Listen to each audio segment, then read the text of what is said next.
Greetings, Battle Brothers. It's me, Aurelia Tempris, Defender of the Golden Throne and Servant of Humanity. Hello. I apologize for my delay. I was distracted. I was getting ready for stream, and then I saw a cool bird outside. And, I was looking at the bird. I started stream, and then I was looking outside, getting ready, getting my last few minute things, like my water, and then I was like, bird. And I was watching the bird. I wasn't too late. I was only a minute late. But I was like, oh, look at that bird. It's such a lovely bird. What kind of bird? I am not going to disclose what kind of bird, but rest assured, it was a very, very nice borb, actually. It was very, very round. I'm taking the burb's privacy into consideration. The burb did not consent to being discussed. But it was quite lovely. It was quite lovely. Gatekeeping borbs. Look, man. Look, man. The burb didn't tell me I could talk about him.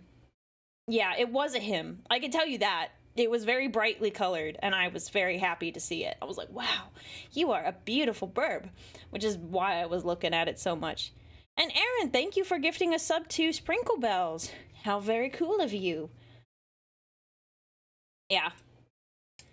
Are we finishing the 14 minutes of the last video? Oh, that's right. We didn't finish the last video. Yeah, we will do that. 1 second. Let me fix that. I forgot that we didn't finish it. Thank you for reminding me. I forgot. 1 second. Here, back. Right here. Into. Got it. There we go. Oh, shoot. I just, like, restarted the whole thing. Wait a moment. Here, we were here-ish. We'll go back. There. No, stop. Hawks Stop. and Fury interceptors wove about. There. Sorry.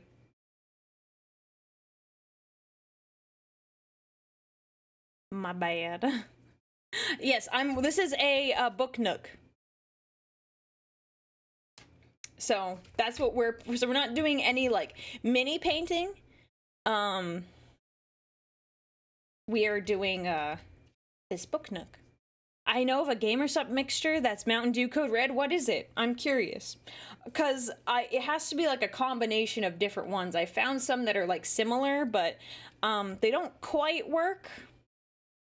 The bird is clearly an agent of Tzeentch. No! It was a lovely bird. He was calling for a lady friend, and it was very cute. It's very cute. I was like, oh, you get that. You get that lady friend. He's trying so hard, too. But no lady friends. At least I didn't see any lady friends while he was calling. Birds aren't real. No, they are. They are. You take that back. I love birds. Lovely nails. Oh, thanks. I cut them. They're really short. They're not very fancy.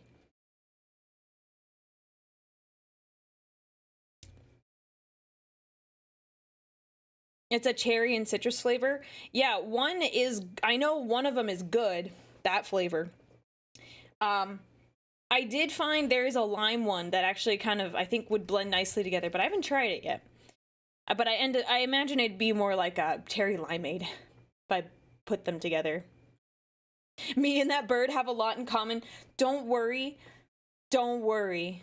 Just be like the bird. Keep yelling, and you'll find a girl. They will eventually come around to see what's going on.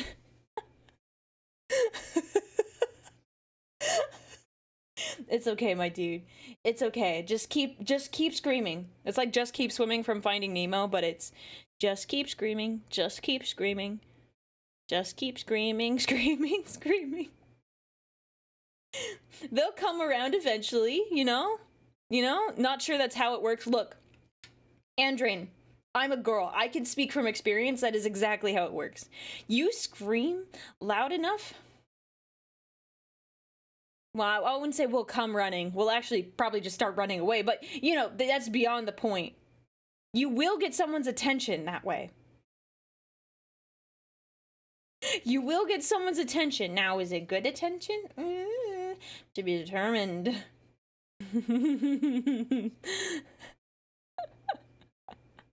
See, look, best quote right there, Aaron. See, look, are there any other girls in here that are gonna tell me that I'm wrong?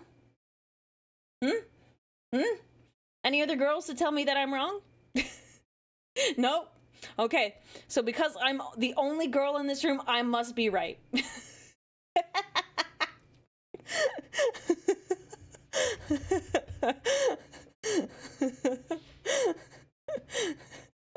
Yes.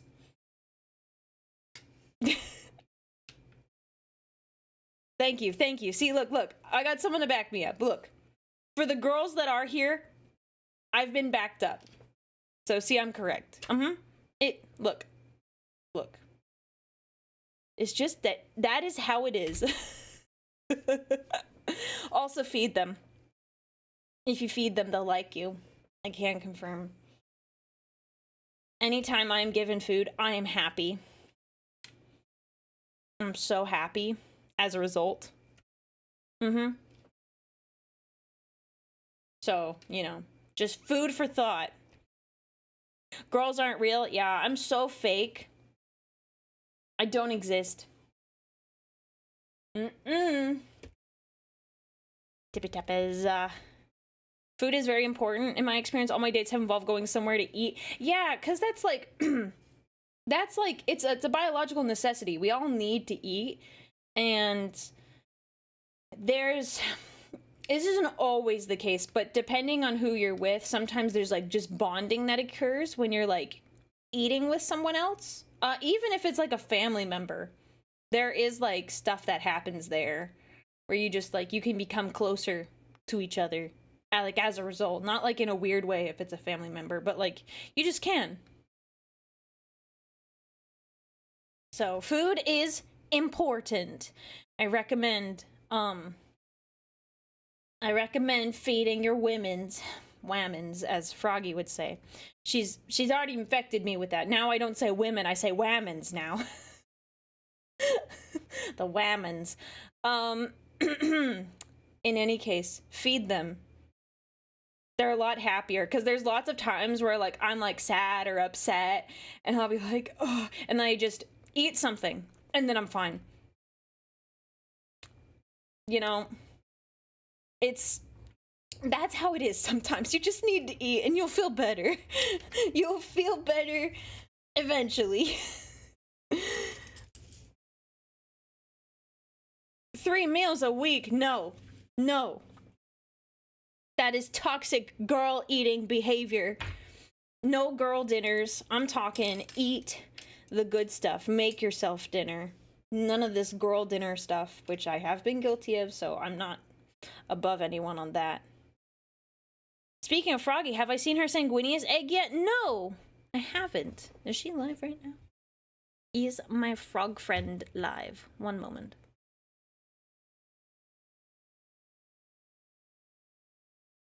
She is. Haven't seen it. She didn't send me a picture or anything. She's painting Magnus right now, I think. Okay, I'm gonna have to ask her. Show me the egg. Okay.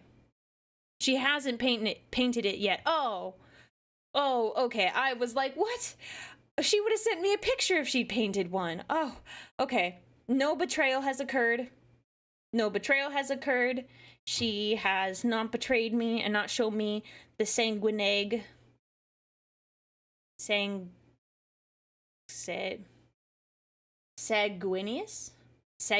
Is that what it's gonna be? S-E-G-G Guineous? I feel like it has to be a Sanguineous, which also sounds very funny.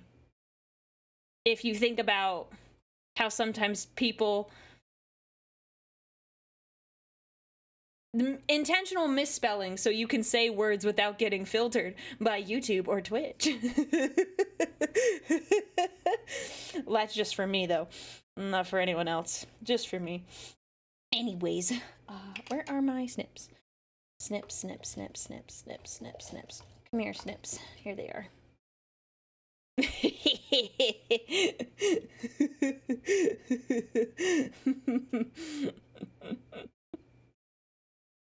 I think Egwinius without the S. It's funnier to say, but I like the implication when you keep the S in there. Yeah, I know. I realized as I was saying it, my snips, that's what Anakin called Ahsoka. Snips, and they're blue. You know what I should do? I should like paint this orange and then paint these in stripes of white. Then they're my snips. like her tails. I'm sorry. I'm being really dumb. I'm being so dumb. But that would be funny, wouldn't it? Wouldn't that be a little funny?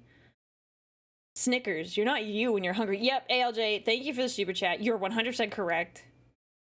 Alright, so are we changing what we're doing today? And instead of doing this, we're painting my gross pair of snips so it looks like Ahsoka. And then we could put a sealer on it. Except the blade is like really old. It'll be for decoration. That's completely up to you. We probably won't do it today, but it's funny. It's funny. Do we call Horus the egg cracker now? Jonah. Shame on you. Shame on you for even suggesting such a thing. The Inquisition will come for you and your family. Okay? I hate to say it, but I really don't.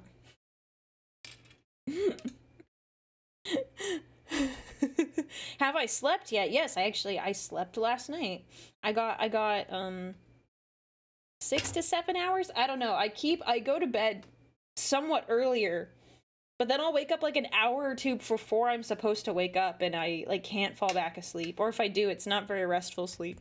It's kind of lame. It's super lame. Like, I just want to sleep. It's been like the past 3 or 4 days I've just had a hard time sleeping.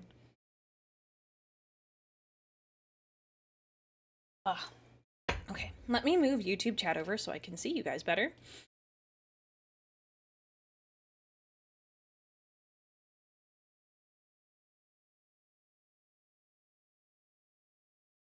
Yo. Easier for me to see all of your chats when you're on the other side of my screen.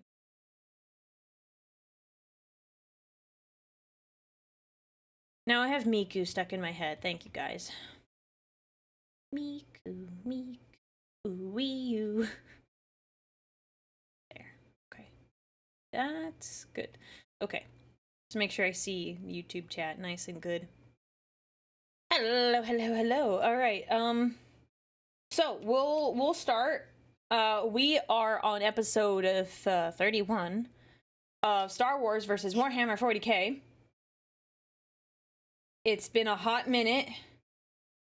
Actually, it's been about a month since we watched it. I think it's been a hot minute. It's been like 3 weeks at least. So we're just gonna chill. This is a great time to do your laundry, paint your minis, get rid of that gray pile of shame. Don't build minis. Paint them, please. Or you can even work out while you listen to this, because it's very audiobook style. If you want to watch the very nice art that a fan with too much time has included, I recommend... sorry there, little morning voice. I recommend watching his video, because it's supposed to be kind of relaxing and watching me build stuff. So this is going to be really tiny. It's not going to get bigger than this. So if you want to see the cool art, go watch his video. I think that's it. So yeah, episode 31. Please, no spoilers, because I am not super far in on this. And yes, please watch the originals, support fan, like, and subscribe. He released a new one like 2 weeks ago. So go check that out if you are already caught up. Alright, I'm putting my headphones on. We will do the same thing where we make sure the volume is good. And yeah. That's what we're good. Excuse me, that's what we're gonna do. This. Okay, I'm gonna play it, and we're gonna determine whether or not we want to turn it up or down. Desperate in their attempts to fend off the explosives drifting in the void. How was that? I went back a little bit. I went back a little bit so we could cover what happens. I believe they killed the first General Grievous, and now they're dealing with the second one, which is going to be interesting. The second one, aka the original one. Yeah. Okay. We will. The first General Grievous, so, okay. I'm sure there's some Star Wars, like, lore buffs that'll tell me otherwise, but basically, there was a General Grievous, but he was, like, so OP that Dooku, it's in this world, Dooku was like, bro, we gotta lock this guy up. He's, like, way too good at his job. And he got, like, injured, so they're like, oh, well, we'll just say he was injured for, like, a really long time. And they made a replacement General Grievous. I'm spitting everywhere. Anyways. Made a replacement, and then he was less powerful, but he got the job done. So, the less powerful one got outwitted by the Warhammer dudes. And now, Dooku woke up, because that Grievous died. Dooku woke up the original one, the really big, bad, scary one. And he's like, you gotta wake up, you gotta fight these dudes. And the guy and Grievous can see right through him. And he's like, yeah, you're a liar. So, yeah. Yeah, I don't know too much about the Star Wars, like, universe and all the lore. But yeah, I know it's all prior to, like, Disney acquiring Star Wars. So it's a lot. It's a lot to go through, to wrap your head around.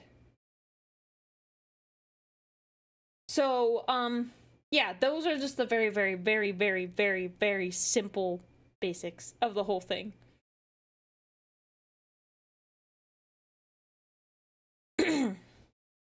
So, we shall begin.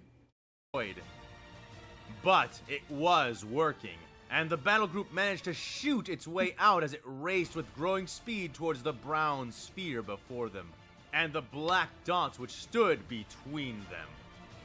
Captain, Xeno's contacts detected! 12 ships are between us and the planet! All of escort size are smaller! Oh, that's right, they're getting bent Ram over. Through them!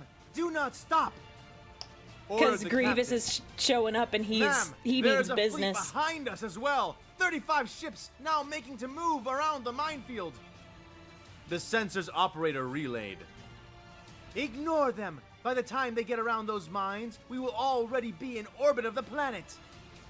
Begin geographic scans as soon as we are in range. Begin priming the two-stager the moment we have the required parameters. Ordered Persava. Vordran could only watch as their ships continued to accelerate, unable to lend any tactical advice on a battlefield which was so different from what he was used to.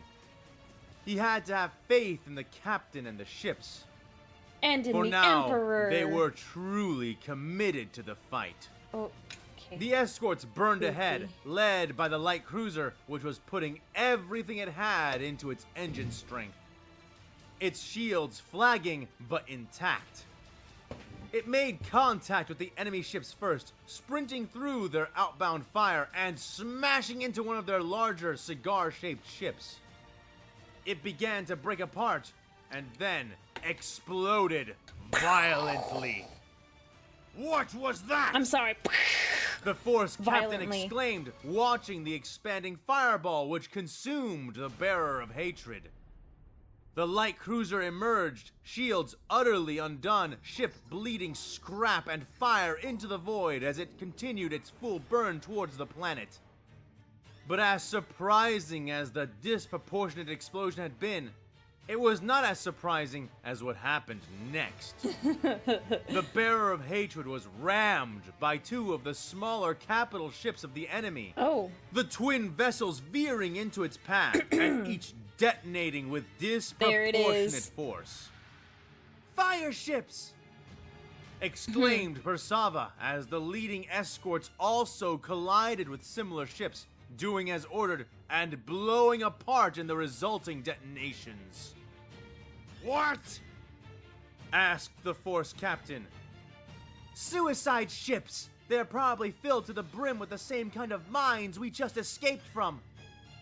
All vessels, veer, veer! Do not allow yourselves to be rammed by them, and do not ram them yourselves! The captain said, bad idea. spouting orders in a To frenzy. get rammed by those. The bearer of hatred exploded then, breaking apart and tumbling down towards the planet, burning the entire way. No, Vordran muttered. The remaining ships attempted to evade, the last two escorts being just maneuverable enough to avoid the small targets. But the Red Harbinger, despite being extremely vast, was not nearly so able when it came to turning away. The deck pitched as one, and then two, and then three of the enemy ships managed to strike them, firing their less effective weapons even as they plowed into the shields and hulls on the power of their sublight engines. Man, even getting through the shields too. Major damage sustained! Shields are down! I repeat, shields are down! Reported a female officer from within her alcove. What is the condition of the priming sequence for the weapon? Captain Lyons yelled. Unchanged, ma'am. They are proceeding as planned, but we have major hull breaches along the port side of the Harbinger. The tech priests report that they will need 20 minutes at least to repair the damage to the shield array. And what about the enemy fleets? Both of them! Persava demanded. The fleet closest to us is turning to pursue. The other has just finished circumventing the minefield, but they are going around the other side of the planet. It appears they plan to intercept us on the other side.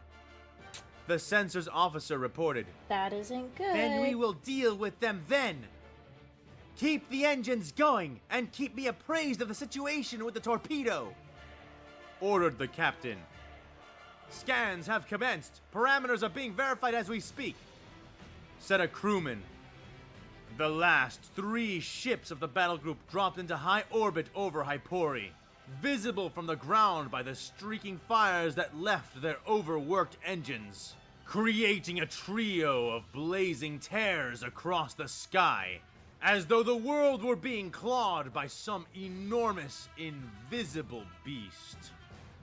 Slingshot beginning, adjusting engine strength, T-minus 3 minutes before contact with the second enemy fleet, said the helmsman. Damn it, those vessels are likely fire ships as well. We cannot survive another collision with them. What's the time left on the priming sequence? When can we fire? Barked Persava. Very serious moment. Aurelia shakes a paint like this. Firing of the two-stage cyclonic torpedo will begin in just under 4 minutes. Reported the comms officer. That's not good enough. I should just buy new paint. We have virtually no options for maneuverability in this orbit. Spat the captain. Ma'am, we will not be able to fire if we do not remain at least this close. Another officer said. There we go. We won't be able to fire at it at all if our ship is destroyed. She snapped back.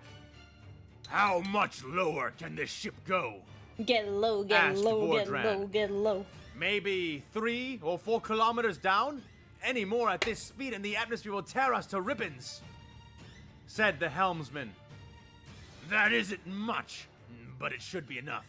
Persava, bring us close enough to the enemy ships that it seems we will collide, then bank down at the last possible moment. But you're doing that with a very not maneuverable ship.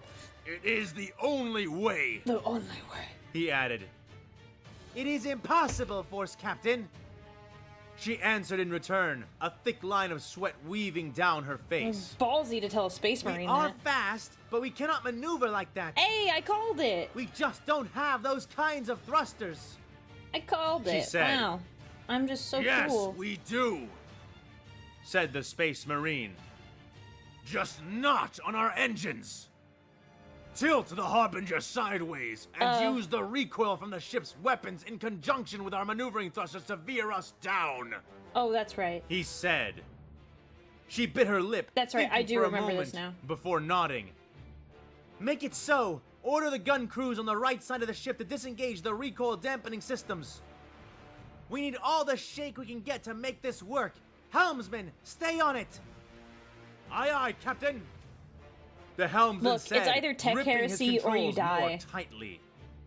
The same orders were relayed to the escorts as well, and minutes later, they could see the Confederate ships speeding towards them, cutting fainter lines of fire in the atmosphere as they rushed to meet.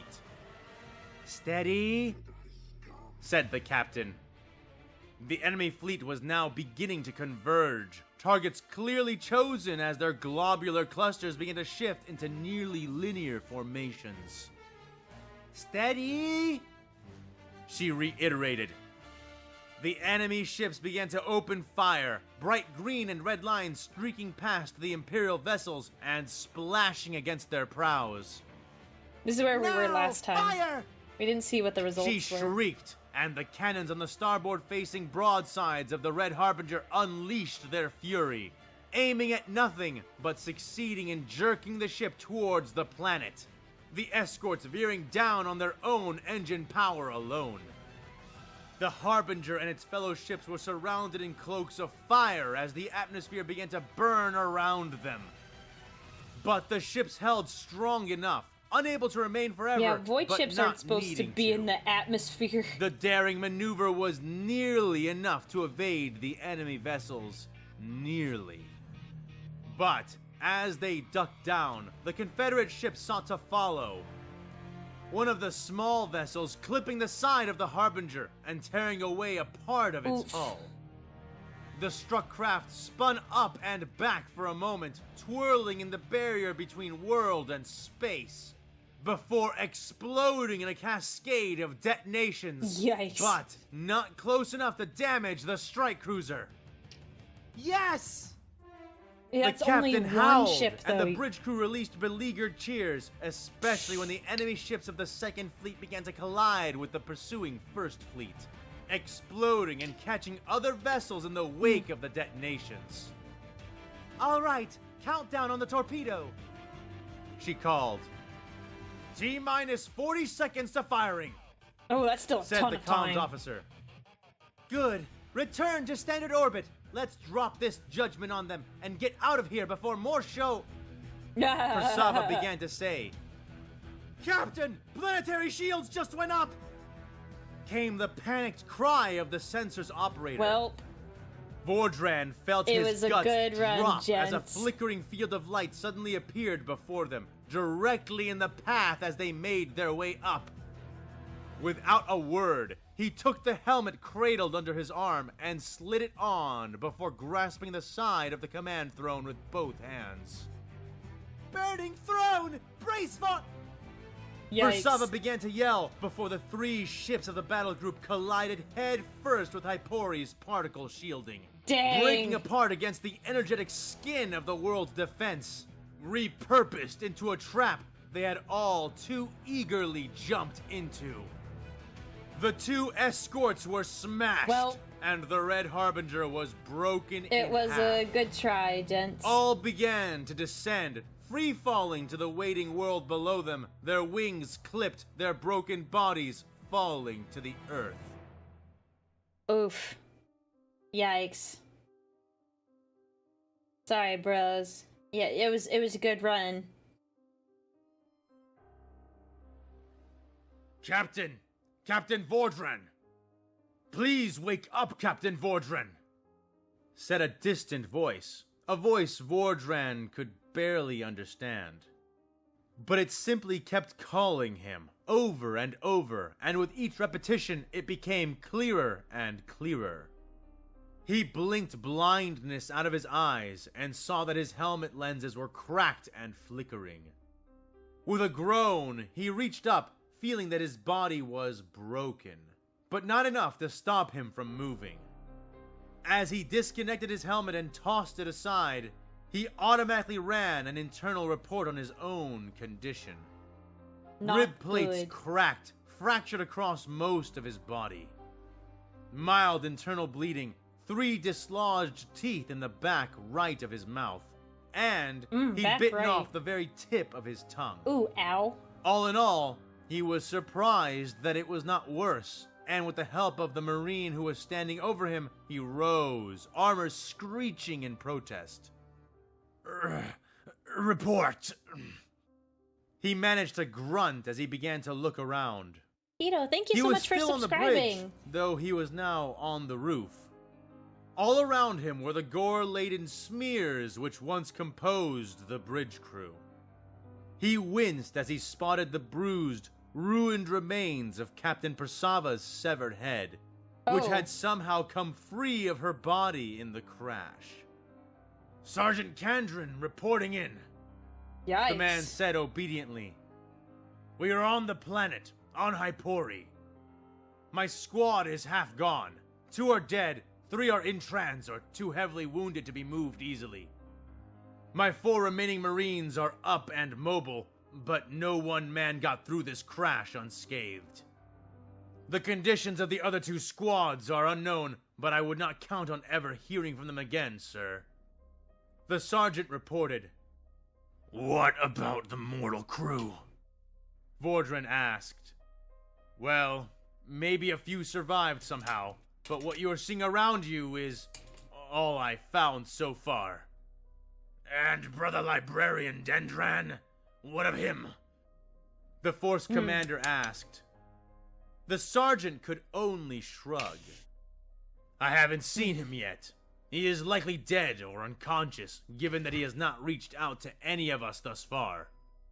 Either way, we have more pressing issues than locating our would-be navigator, said Sergeant Kandrin. And why is that? Asked Vordran.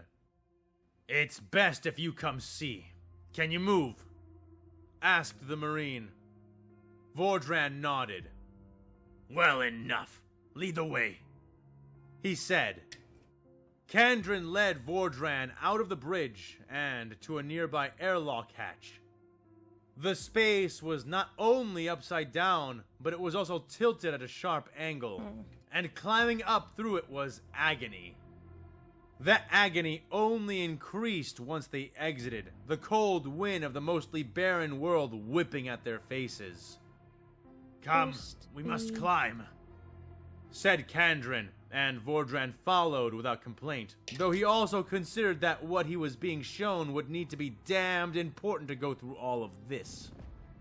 And it was, for soon the Force Commander understood why he had been brought outside and to the top of their crushed ship, buried head first in the stone of the planet. Keeping watch there, Vordran found the other 4 able-bodied Marines of Kandrin's squad. Each obviously injured, their power armors lined with cracks and dried blood. But what was most of note was what they were watching. Vordran stood up as tall as he could and surveyed the area around them. The craggy planet stretched out before the Marine, mountains spiking against the distant pale There blue we go. horizon, and the smoldering, burning wrecks of his battle group laying in pieces all around them, scattered out for a couple of miles in every direction. And beyond them was a gleaming ocean. No, not an ocean. An army. A vast machine army. Oh, well, you guys are composed not of the spindly, nearly worthless units that Vordran and the others had encountered in mass before, Yeah, but of the larger, more tactically sound blue variants that had acted as support and shock forces. Among them were tanks of various kinds, from the one-legged, spider-like units which carefully picked their I'll way do through the these army, later. to the longer ovoid vehicles which ground across the terrain on encompassing tank treads. And they seem to be closing in from every direction. Yeah, that's not good. And blood. The Force captain cursed. Indeed. What's the plan, Captain? Asked the sergeant. Vordran paused for a long few seconds, eyeing the approaching forces and the wreckage which surrounded them. We've no choice but to start searching, he said through bloody lips. Searching for what, brother Captain? Asked Kandrin. An astropath. Or any other kind of psyker who can send a message. We were entirely undone here, Sergeant. This enemy, whatever it is, predicted our every move from start to finish. We must warn the chapter. We must warn Davik Thune. If we cannot, we will have no chance of rescue, and our failure will be utter and complete. The words were like knives to the other Marines, just as they were for Vordran, who spoke them. We must not fail! Can we still detonate the torpedo? Can we That at is least a good point. complete I was the thinking mission? about, Asked the sergeant, voice almost frantic. I was already thinking Perhaps. about detonating the torpedo. Perhaps not. We will search for that as well. One of your men will remain here to provide intel on the approaching enemy. The rest shall split into 2 squads. I will lead the search for a psyker. You will lead the search for the cyclonic torpedo. Keep radio silence unless absolutely necessary. They may not know that we yet live, and we will need every single advantage available to us if we plan to continue living. Understood, Sergeant? The Marine Come on. snapped a salute. Yes, brother Captain, let us begin, he said. But Vordran was not looking at him, and paused, suddenly seeming distracted as he stared into the distant but encroaching ocean of abominations. Aye. For a brief moment, he felt that he had seen something. A pale, white figure, like a towering wraith amid the metal men. Its form flickering and waving in the wind.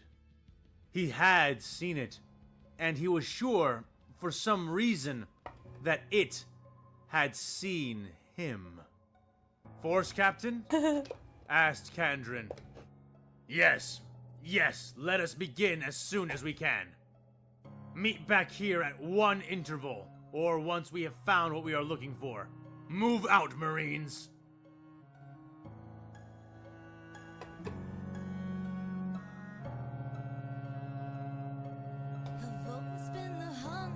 Okay. Alright. Well, this is gonna suck for them. That's gonna suck real hard. Next one, episode 32.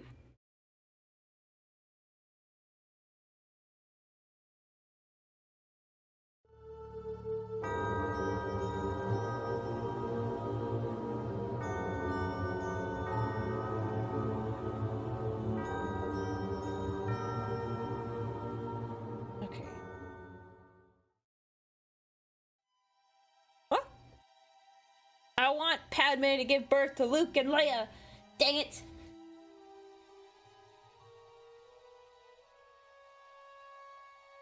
I wonder... I'm gonna do this, actually, and put this in.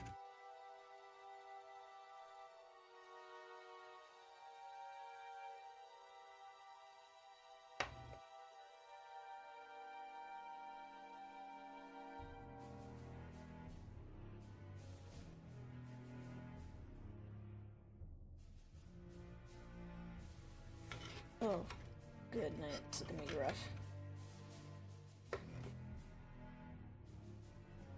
What is wrong with her? Dr. Sheena shrilled at the medical droid. Bro! Her heart rate is slowing. There's Blood pressure no is way. dropping below acceptable level. Dude, there's no way. I didn't know when they were gonna get back to it. And they were just like, now we're gonna get back to Padme giving birth to her babies. And I'm like, oh my gosh. Dude, write it down. That's another psycher moment. I had no idea.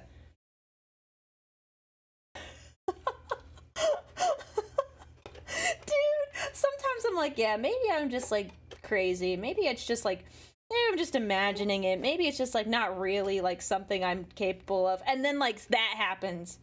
Incredible. No, man, I don't pre-watch any of this stuff. No way, that's insane. Like, the number of times it's happened is... it's crazy. For a human being. The droid explained. Padme groaned in the background, panting hard as she tensed for another push, but Sheena could see signs of her weakening even then. Her pallor was ashen, her voice containing more pain than strength with each verbal exertion. But why? She was perfectly healthy. I know those are the things that are happening, droid, but tell me why? How can her blood pressure be lowering like this if she is not bleeding anywhere? Her heart rate is weakening, but why? Is she poisoned? Is she sick? The Syrian doctor demanded. Bucket was holding the senator's hand, his posture betraying the utter wreck his nerves were in as he did his best to help where Sheena had positioned him. Yeah, he's Which like, was, ostensibly, this is not my to help job. the senator give birth by holding her hand and reminding her to breathe and push. It In does truth, help. she had just placed him somewhere he would be too busy to distract her or cause any harm. No detectable ailments have been uncovered. Medically, the senator appears completely healthy. The droid reported. That's what I just intimated.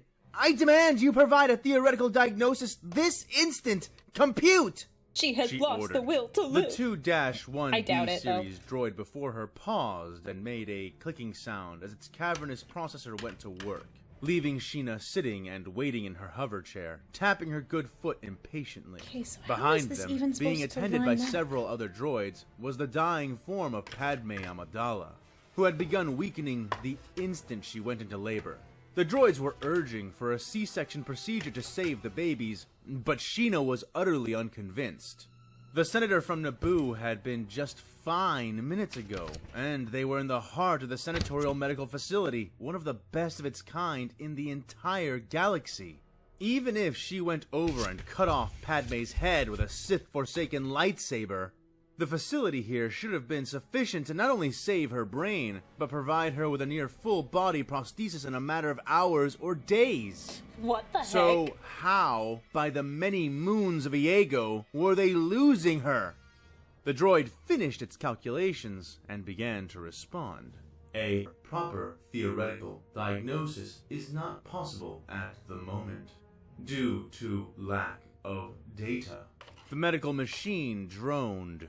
That is literally impossible. Are you malfunctioning? What about family history, genetic disease, prions? Sheena listed off. Negative. No detrimental proteins have been found within any of her samples or scans. Oh. And her family history is impeccably clean. Readings of her genome reveal no abnormalities present in any capacity. The droid informed. Then her mate's medical history. Maybe he passed something on to her. A condition or aberration born of misaligned genetics. Is he near human? What race is he? Sheena asked, racking her mind for any answer that might explain Padme's degrading state. We do not have access to those records. Senator Amidala has opted to keep the father of her children confidential.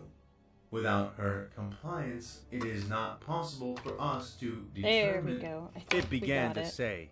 Are you joking? We have her damned children and the entire Republic medical database. Sample their DNA through a Metreon scan and begin matching the results to the existing samples in the archive. Oh, no, don't Tell do me that. who the Don't do father that. is Don't so we do can that. start Don't do piecing that. this Don't do together. that. No, The ma'am. irate doctor demanded. We cannot. We do not have the authority to. It started again. Sheena threw her datapad at the Oh, droid, no. smacking it with a loud tink on its metallic skull, eyes glaring. I have the authority! I am a member of the Chancellorship's doctoral staff. Oh, By the shoot. power of the Chancellor's No. office, I negate her right to privacy as of right now. Oh, Begin the medical scan at once. She Oh, yelled. no. The droid seemed to pause to compute this as well before is so nodding and bad. deploying the scan. Sheena sourced as much of the medical information as she could into her chair terminal, sorting through the data as it came up. The first result was among the most shocking. Midichlorians. The children were force sensitive, and extremely so.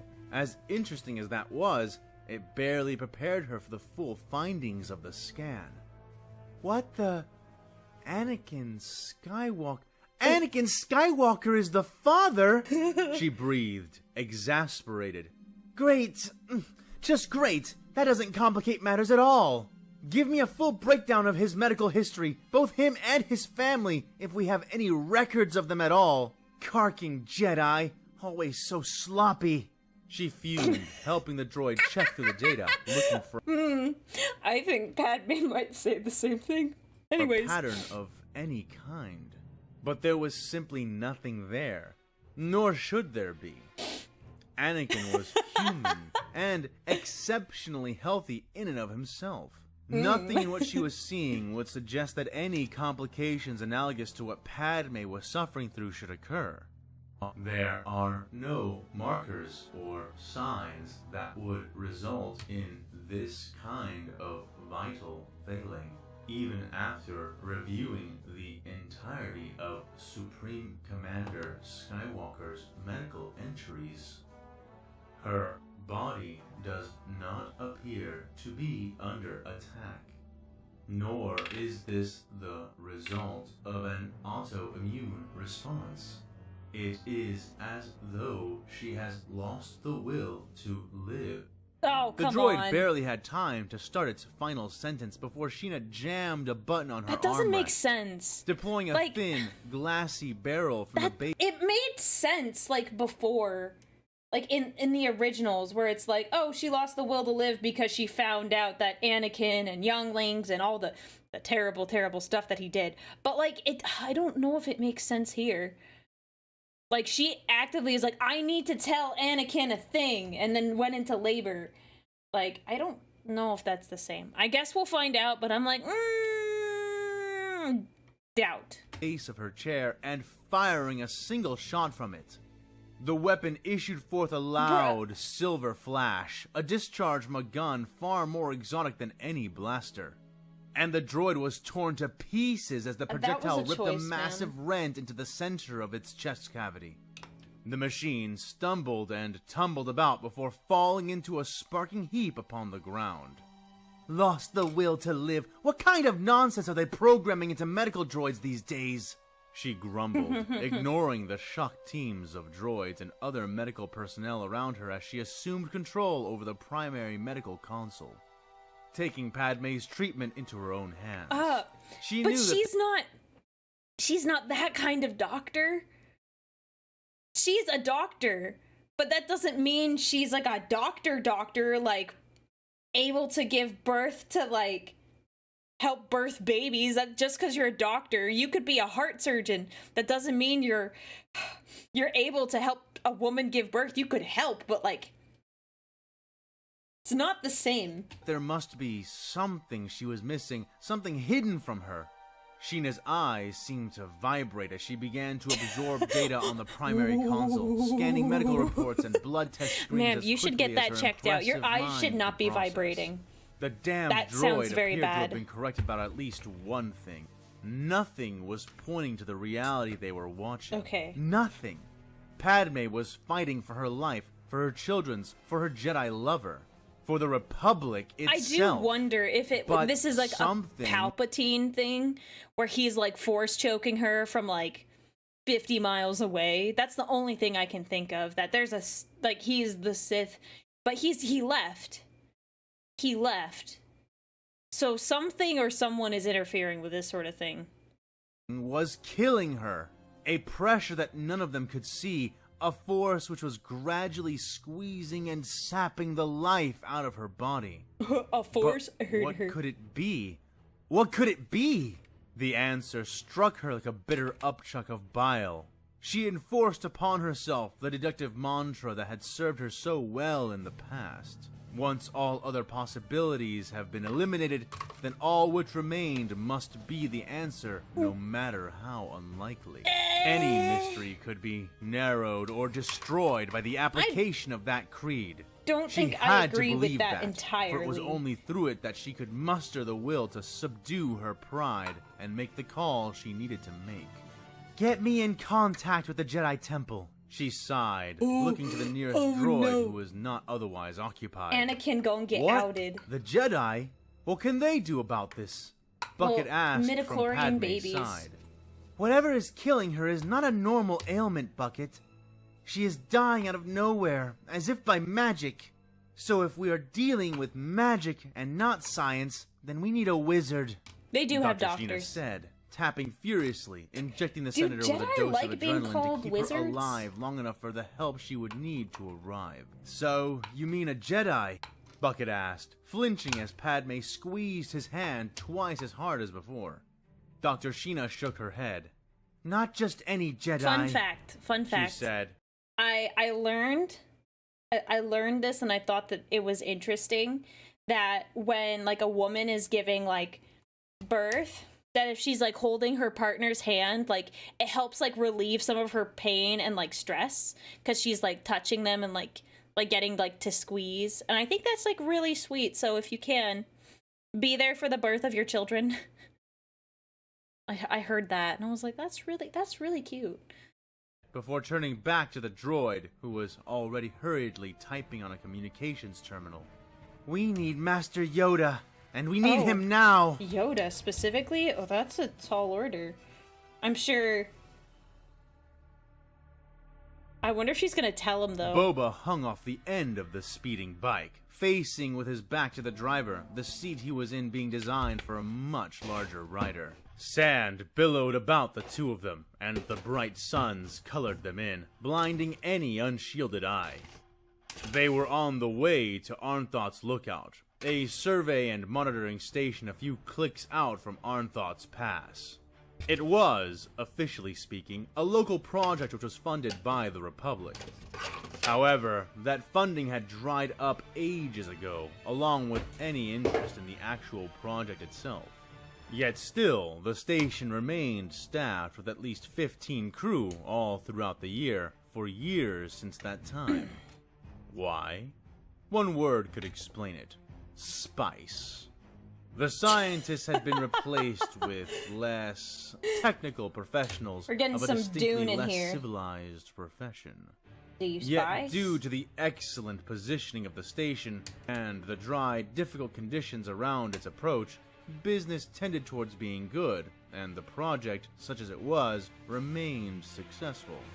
Currently, the entire thing was owned by Jabba the Hutt, Spice is something in who drug mostly in used Star it Wars. as a taxing station, Drug wars. enabling I mean, I runners bet from you there nearly are. any organization to utilize it, provided they were not stingy with their credits when passing through.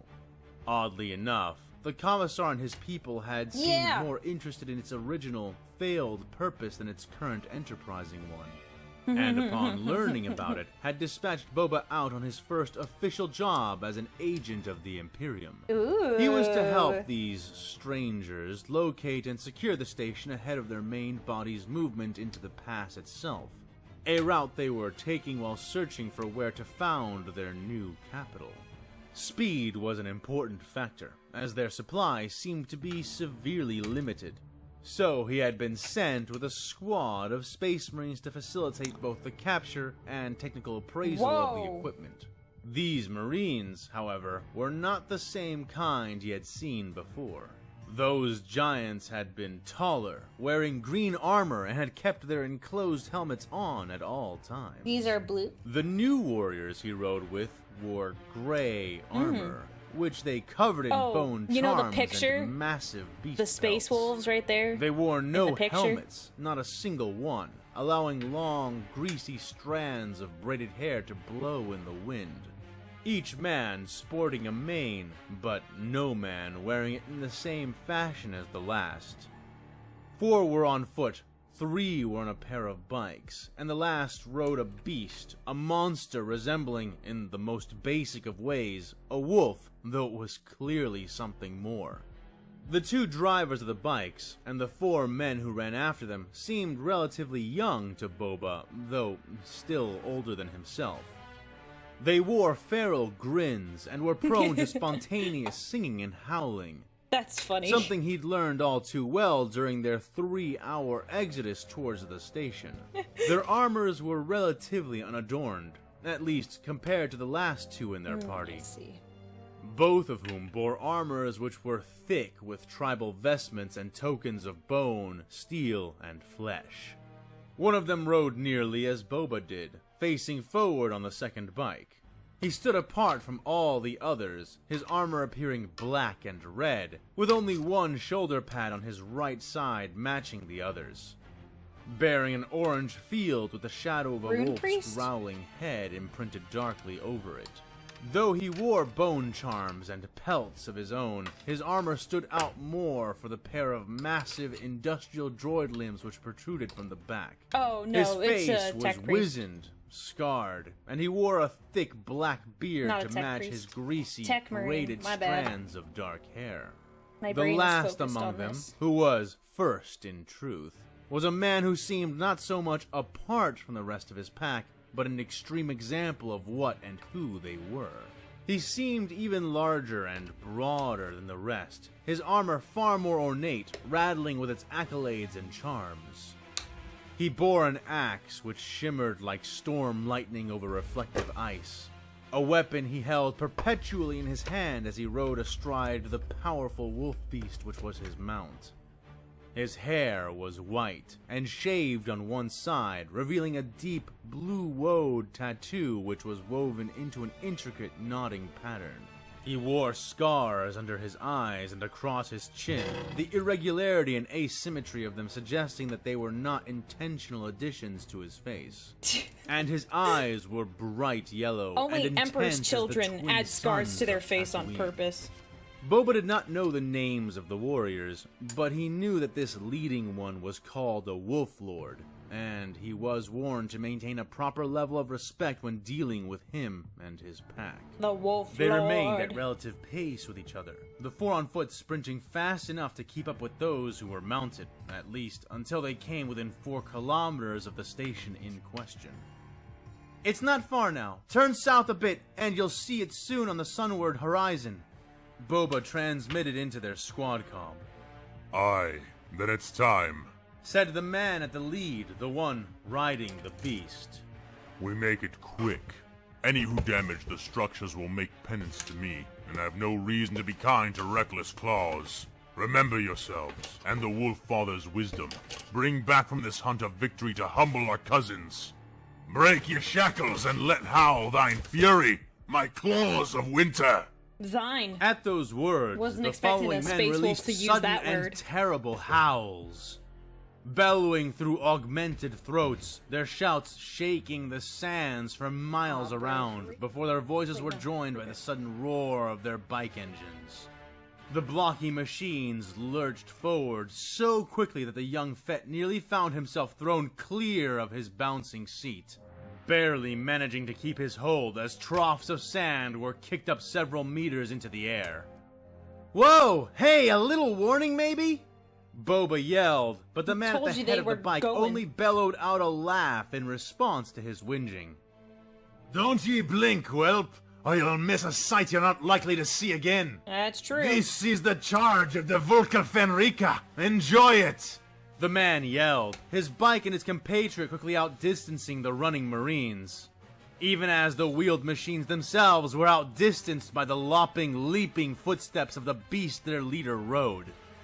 They sped like bullets over the sand, the odd spinning tracks of their vehicles doing as well as the speeders when it came to acceleration, even though the ride was not even half as smooth. There! Boba yelled, pointing towards the thin silhouette of several buildings in the distance, hand gesturing at what was rapidly revealed to be 4 clustered, rounded structures.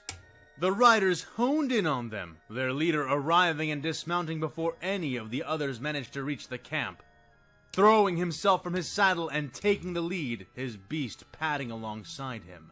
He was there for nearly 30 seconds before the others caught up, Vikes veering sideways to arrest their momentum, riders holding the handlebars of their vehicles with one hand, presenting thick, stocky slug throwers with the other. Boba was shocked when the bikes pulled up to the scene, blinking inside his enclosed helmet as he absorbed all there was to see. The outpost was in ruin, bodies strewn across the steppes and general area. Fett rapidly counting 10 of the 15 suspected inhabitants dead on the ground from his initial vantage point alone. Standing amid them, looking around slowly from side to side, was the leader of the wolves, axe borne and half-raised. But he did not look pleased. There was a pause that lasted a couple seconds as they all looked about, the larger Marine stalking over several bodies before looking back towards the bikes, his face lined with a scowl. Master, what sense do you have of this? Asked the Marine who drove Boba's bike, placing a foot down but not dismounting. It took Boba a few seconds to see it all as well. The fact that none of this carnage was the Marine's own handiwork. He had come upon them like this, just as they had, and Boba felt his hidden face burn just a bit. Of course they had found them like this. As though it were possible for anyone to kill this many people that quickly. Shaking his head, Fett swung himself off the vehicle and began to look around. Dismount and spread out, Swift Claws. Find me some clues as to what happened here. Who did this? Iron Priest, locate the main building here and begin your work, said the Wolf Lord. The bike-mounted Marines nodded and did as instructed, stepping into the space of the 4 buildings, weapons drawn, while the black-armored man among them stomped out between the structures and then marched into the nearest one. Meanwhile, the bounty hunter continued his examination. Ah, so that's what happened, Boba said a second later as he kneeled by one of the fallen corpses, tracing his gloved hands along the man's chest and then to a line of damage on the building wall nearby. What? Sand people? Asked the Wolf Lord, turning to regard their local guide.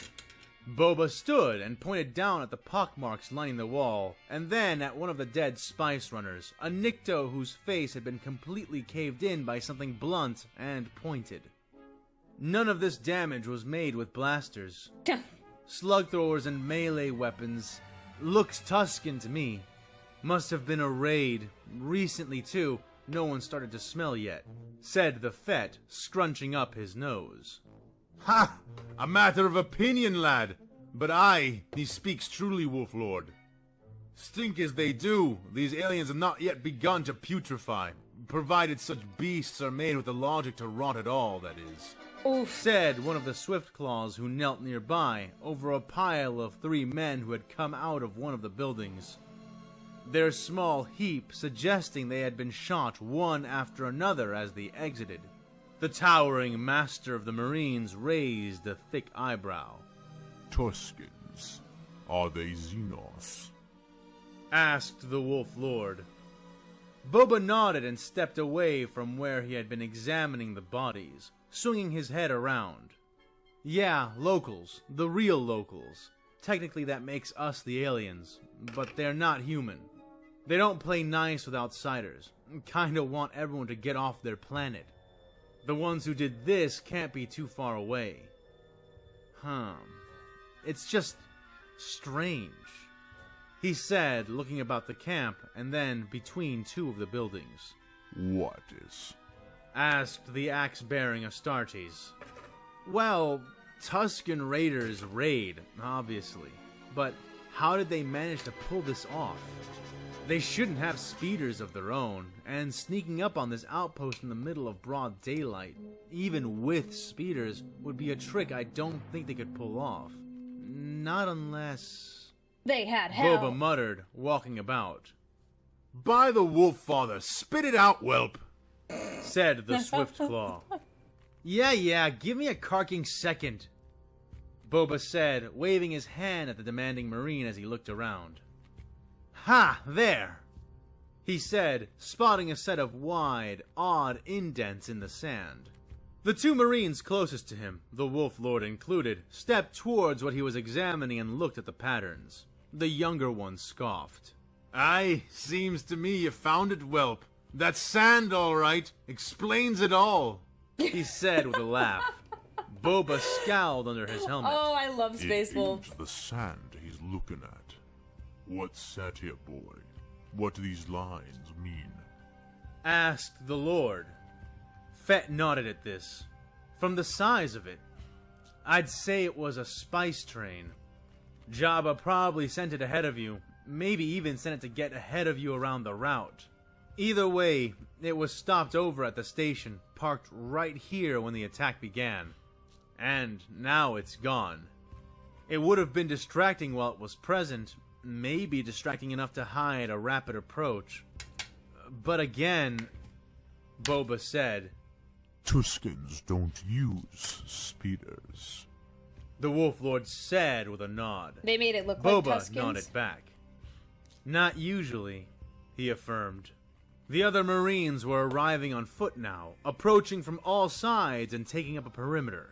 It was at that moment that the black-armored Iron Priest emerged from the building he had been within. Report. Said the Wolf Lord. Aye, it's not good. The machinery is fetid and weak as it is, but the damned Xenos made off with several key components. Recently removed. I have no inkling of what they intend for them, but I know that it will not be easy to replace them, nor possible to achieve our goals without them. The four-limbed man explained. That doesn't sound right either. Tuskens don't care about machines, or Yeah, even they just spice. made it look like it. They raid for food, water, and basic materials like metal and ceramics. What would they want with a survey outpost? Said Boba Fett. That's not all either. I found a survivor, but he won't last long.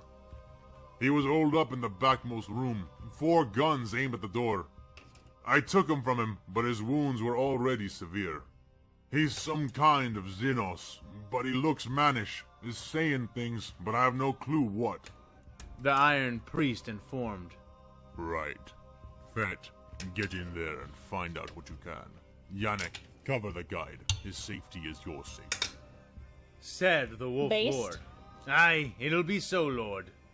Said the driver of Boba's bike, shadowing the bounty hunter as Fett nodded and drew his 2 blaster pistols, walking cautiously into the building the black armored priest had emerged They from. took his weapons from him. It was not large inside, with a relatively low hanging ceiling and most of the natural space being taken up by the dusty machinery within. The building had apparently been used for storage by the spice runners, as canisters and crates lay scattered and smashed about, recently looted by the raiders. Thanks to this, Boba and his 7-foot-tall shadow were able to locate the backmost room quickly. Peeking inside, Boba found that the Iron Priest had spoken true. Laying there, against the backmost wall, was a man, a spice runner with 4 arms. Boba did not recognize the species right off the bat, though, save for his extra limbs and a sort of feral scruffiness which was not unlike that of the space wolves that accompanied the bounty hunter, the man seemed human. He glared at Boba, 2 of his hands on either side crushed and useless, the Ooh. others empty, disarmed. And what's that now? Another giant? The man coughed. Stay here. Boba said to Yannick, and though the Astartes did not nod or otherwise affirm the order, he did as instructed, allowing Boba to enter the room alone, though he remained crouched by the door.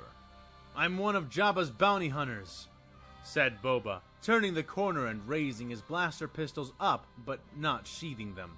Came to check in with the station. Boba lied as he drew closer. The man flashed Fett a bloody grimace and spat. No use lying to a dying man, he growled. It was then that Boba saw the hole burnt straight through his I'm chest assuming they have a and knew translator the to man talk to spoke Boba. true. That's the only way it Not works. lying, not exactly. Boba said as he came to kneel beside the spice runner. What the hell happened? He asked a moment later. Carking Tuskens! The man groaned, blood dribbling down from his lips to his chin. Never saw them. Sandstorm kicked up and we never saw them. Oh, that's what he looks So like. Okay. fast. It all happened so fast. I just came here for a drink. Something to wet my tongue before the train continued on. I heard fighting. Got my guns out. Got ready for them. Killed a few till their leader came in. So fast. The man said. He got me good. Stumbled in here trying to make a stand of it. But he didn't follow me in. Wasn't after me. I heard the train take off and then everything got quiet. I was waiting to die or to fight or to die fighting. But it was quiet till the howling. And then the sound of machines. Then a giant came in here. Shot him, but my blasters didn't do nothing to him. He crushed my hands, took my weapons, and now you're here. That's what happened. He finished. Boba nodded. Any idea why they hit you? Why they removed part of the machines here? The fanged man shook his head. No, I figured they were just after the fucking train. The spice, maybe. Damn. Shouldn't have brought family into this. Oof. My daughter's still on the damn train. I hope they got clear. He mumbled. Hey, stay with me, Boba said as he watched the man's eyes flutter. This injury, it doesn't look like a gaffing stick or even a blaster wound. How did you get it? What did this to you? Boba asked. The man looked up at him and smiled grimly. It was a Tusken, he said, Seems expending weird, a though. breath which he did not draw back in. Hey, stay with me. We can get them back for this. Just stay with me, Boba said, but the man was already gone. The bounty hunter emerged from the building with Yannick a few moments later. Grimacing under his helmet, the Wolf Lord was waiting. Report. He said the instant the two touched sunlight. The Tuskens attacked during a sandstorm. It's possible they are after the train. They are organized, and they have a capable leader who managed to facilitate this raid. It seems likely that they took off after the train, if they have not hijacked it themselves, said Boba. The Wolf Lord nodded curtly, and then swung around to address the other Marines. Iron Father, we'll return soon. Do what you can with what you have and prepare this station for repairs and function. Bloodclaws, secure the outpost. Swiftclaws, mount up. Said Claws, their leader. claws. You as well, Fett. We're chasing after that train. He added, All right, but I've got no idea how you're going to track it. Those spice trains can cruise at incredibly high speeds and leave little to no trail behind them once they get going. Come on. Boba said as he followed Yannick to the back of the bikes. Can you Leave stay? that to Lenvrick. The Lord said, patting the side of his massive beast's neck before tossing himself up into his saddle. Boba climbed back onto the back of the bike and watched as the wolf-like monster padded over to the trails in the sand and began to sniff the indents. By the way, Wolf Lord, the bounty hunter added hesitantly.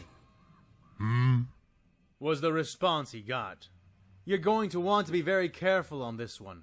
The Tusken leader, I don't think he's a normal Tusken at all, said Fett. And why is that? Asked the Lord of the Marines. Because the wound that killed the Spice Runner didn't come from a Tusken weapon, nor did it come from a blaster Is it either. a lightsaber? Oh? Then what Oh, is do it you Darth figure Maul? killed him? Asked the huge Astartes, rearing in the saddle That as the doesn't make mount sense. picked up its head and pointed its snout into the distance. There's only one weapon I know that makes wounds like that, said Boba, grabbing on tight as the bike beneath him began to rumble. It looks to me like he was killed by a lightsaber. Yeah. Well, it doesn't make sense for it to be Darth Maul because Darth Maul only appeared after. So wait, hang on. Discussion time. They had. Okay, so initially I think Darth Maul because if you've seen Star Wars Rebels, that short, it's not short, 5 seasons I think. That show, Darth Maul appears there. However, that's after he gets like. Well, I guess he would, but I guess he ends up in Tatooine eventually. Yeah, like he shouldn't. I don't know. A Tusken Jedi? I could see that. That's just, where'd he get the lightsaber? Did he get it from, because Obi-Wan is not Ben Kenobi at this moment. Where do you get a lightsaber? Been forced out into the wide open spaces by threat and terror of death and worse. They ran, skins flayed by winds which burned too hot and moved too fast, shearing their faces with shifting sands. And behind them the demons gave chase, all red and dark and terrible, on legs born of unnatural power, each terrible step taken by each horrible beast, thrumming and thumping the grains beneath their feet. Pow screams filled the day within the night. 100 setting suns burning to the heart of their planet. Maul should be around Their Mandalore. voices Yes, I joined agree. to the world's own Thank you, Shadow. shriek. Utapau was dying. They were killing them. Bum, They bum. had thought, he had thought, that they were safe. So few ships Nope. and their shields dotted their world, confounding the initial weapon of the enemy. Ronan knew this because he had seen it, had watched from his monitoring station in the great sinkhole city of Mar Talon as they came and fired and failed with their attack. But that terrible red and black thing in the sky came for them not once, but twice. It and the ships it brought devoured their defense fleet, using tactics and weapons which defied sense itself. Like the cloak of death or the chain of time, Oh, it arrived the once demons more, are the sisters of battle. inevitable. And now it hung above them, a horrible, bladed thing, beating into their world's skin. A terrible, hateful beast A whose woman. hungering molten spit and crimson glare sought the unwanted factories far below the surface. Age. And also, from that red and black monstrosity had come the demons. Falling like fell fruit, screaming across the skies in pods which killed and crushed and blew apart. In pods, though. And then the It could be screams Space came. Marines. Oh, the screams. The ancients had never wanted to be a part of this, to become subject to the Confederacy in this Well- way. But never in Ronan's wildest, most terrifying nightmares had he conceived that they would be punished in such a way. His face was burnt, more ashen than ashes. But still he and the others ran on, fleeing from the rim of the now burning, shrieking city that had been their home. Horrible weapons still fell from the sky, exciting the wind to become even crueler than it naturally was. But still, even into its blades they ran. And turning behind him, he saw that death still followed, red and tall and terrible. His team around him, he ran, arms out as though he could, by his will, carry them with him. But they were short, and he was tall. And though the wind cut at him, it sliced them even more, their biology innately subterranean. They looked to him, silently pleading for guidance, but he could do nothing but die with them. And to his shame, he was not prepared to do even that much. His long legs took him past them in just a few strides, and they cried out, but were abandoned. Their Utane voices shrill before being brutally silenced. The beasts showed no mercy to any they found, but seemed to take a perverse joy in the way they silenced the terrified squeals of the workers. 17, A great guilt rose to consume Ron-On, but the sheer fear which coursed through him was an even larger beast, and consumed the guilt in turn. Suddenly, he noticed that around him, though he did not know when or from where, he and his had been joined by countless other survivors. Utapauans of all kinds and ages fleeing in his same direction. They howled as the wind slapped them, and the demons brought them down, moving as a great, terrified herd. Some carried weapons, and some among those weapon-bearers gathered enough courage to turn and face their pursuers. Not a one lasted long, but the Utai died first. And soon, there were only his people left, and even then, their numbers were thinning with alarming speed. Ron-On could see it from the corners of his eyes, the crowds around him, within his peripheral vision, vanishing. Those who remained were driven on like panicked cattle, running for what felt like hours in the brilliant night, leaving their city far behind. The sun began to rise, but it was rising in the wrong direction, directly in front of them. Ron-On dove to the ground, shielding his head, but when the blast wave came, the waking world was taken from him. When next he returned to it, it was by way of a caustic chemical smell, a crushing pressure over most of his body, and the sound of an all too familiar scream. He gasped, but only softly, his chest compressed to allow nothing greater, and he blinked, his eyes stinging with blood and sweat and droplets of whatever that foul-smelling liquid was. He took a moment to recognize that it was daytime, true daytime. He was still out on the flatlands, but his body was protected from the now calmer winds by way of the many bodies which lay atop him. He was half buried in a pile, a mound-like stack of the dead. You better get out of there, man. Mostly They're gonna composed start of burning other that. Powans. Being several centuries old, he had just enough wisdom to stifle his reaction. Looking about carefully and thanking his warding stars that he had. The Powan was surrounded by several other such piles of the dead.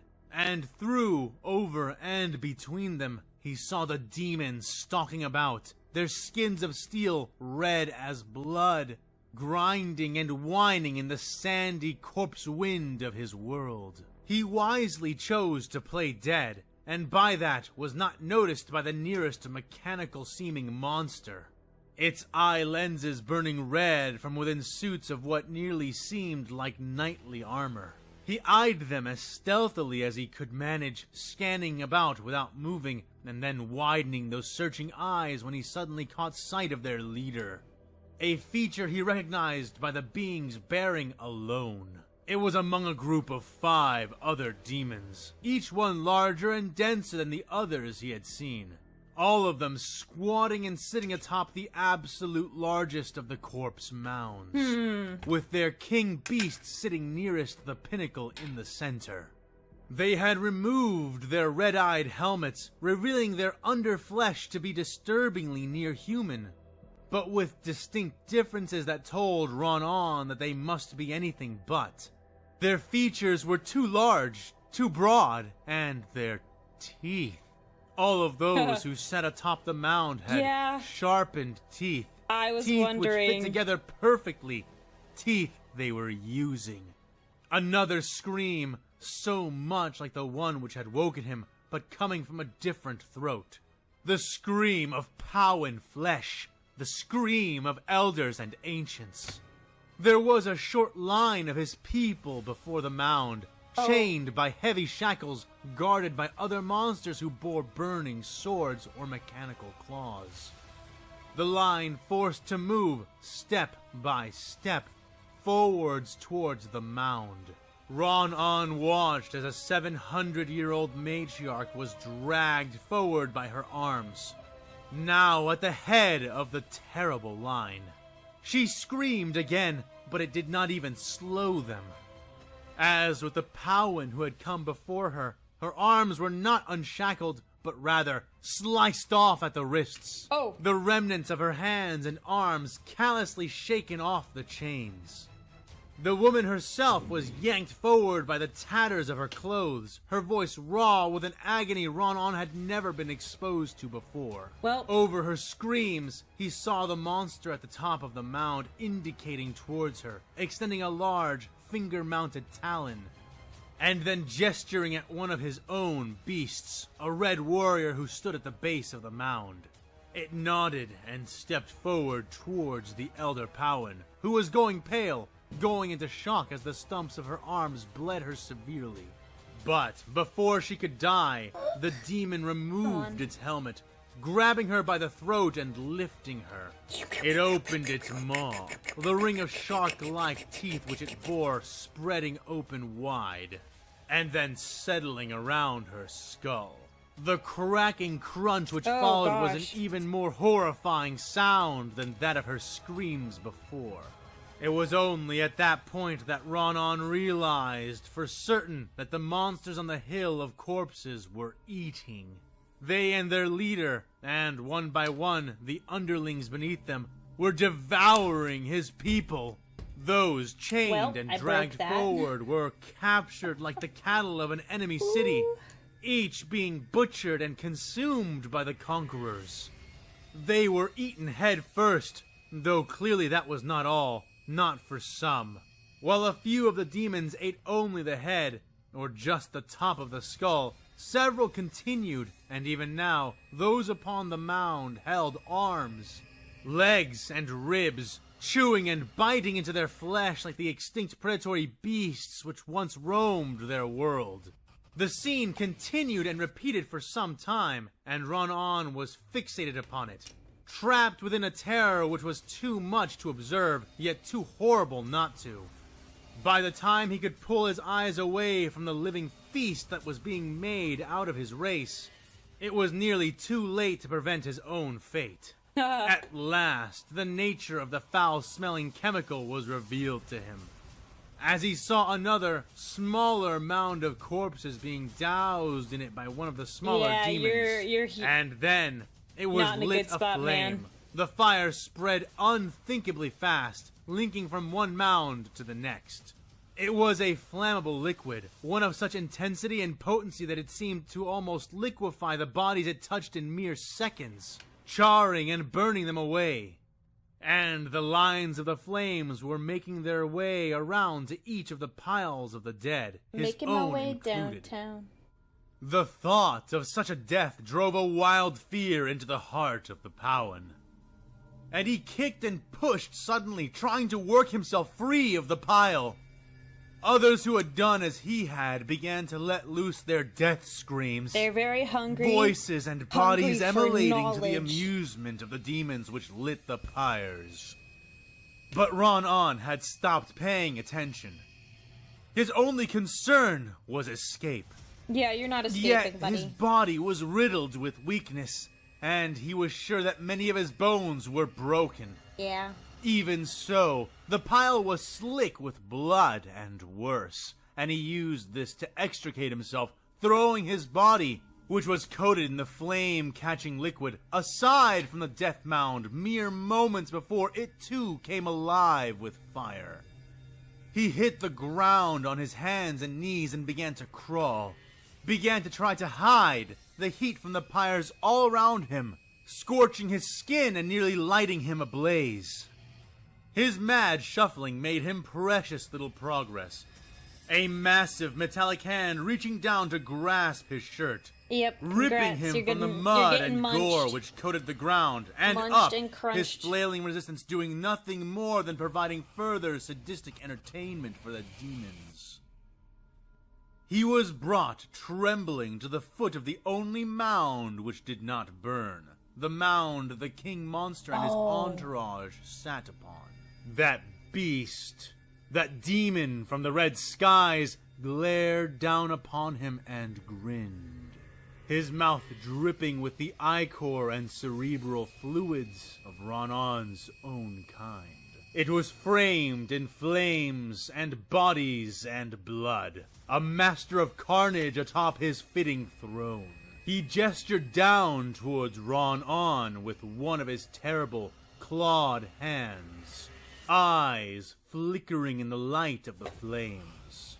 And as Ron-On felt himself being lifted, as he felt the gust of hot breath roll over the back of his bald head, felt the initial pinpricks of those terrible, enormous teeth beginning to dig into the crown of his skull, his last, all-consuming thoughts were of fire, of that terrible vision which was to be his last, of his people being butchered and burning, and the entire galaxy roasting with them. Well, sorry, Ron. Finally! Sheena exclaimed as Yes. the doors into the facility opened and a small green figure hovered in on a diminutive floating chair. Master Yoda sat serene, but obviously troubled atop his floating contraption, having it land nearby and dismounting, walking to the side did of the the nasty. bed. Padme was looking faint. She was on the very cusp now. Even so, her eyes seemed to clear from her agony for a few precious moments, as Yoda reached up with one of his wizened three-fingered hands, and took her limp limb from Bucket, who stood nearly as listless as the senator as they watched her die. Master Yoda, she gasped I have a confession. weakly. At peace be now. Arrived I have, at the request of your doctor. If aid I can render, it will be yours, he said to her. She smiled wanly before closing her eyes again, her breathing You shallow. take a nap, Queen. Yoda turned then to face the impatient Dr. Sheena, ambling over to her, supported on his cane. Not long, it will be, before one with the Force she becomes. Ease her passing, I will. Ease her passing? You mean let her die? I don't think so, said Dr. Sheena. Do more I cannot. Limited are my healing arts. And not our way it is to defy the natural cycles of life and death. She's gonna say He it's not said natural. solemnly. Then I guess today is our lucky day, she snapped. There is absolutely nothing natural about what is happening to her right now, Sheena said. Yoda seemed to perk up a little at that, his attention honing in. And She by didn't, like, that, say what this? mean you? Wait, He she asked. didn't say this I when she mean- was, like, summoning him? Like, I feel like that's really important information. Maybe he would have come over faster. And he'd be like, oh, man, maybe the Sith are involved. These are two Force-sensitive babies. Exactly what I said. The senator is perfectly medically healthy. But she is dying. You need to help me stop that from happening, or he won't just lose her, but her two children as well, said Dr. Sheena. Poison, then? With such matters, limited my abilities are. It's not poison. It's the Force. It has to be. She is being killed by something metaphysical, something our sensors and tools cannot detect or prevent. None of this makes any scientific sense. The only way I can explain it is with an unscientific conclusion. Someone, somewhere, probably a powerful Force user, is killing her. I won't pretend to understand your esoteric ways, because I don't and can't. All I know is what this is not. And it's not something that can be stopped by droids or medicine, said Dr. Sheena.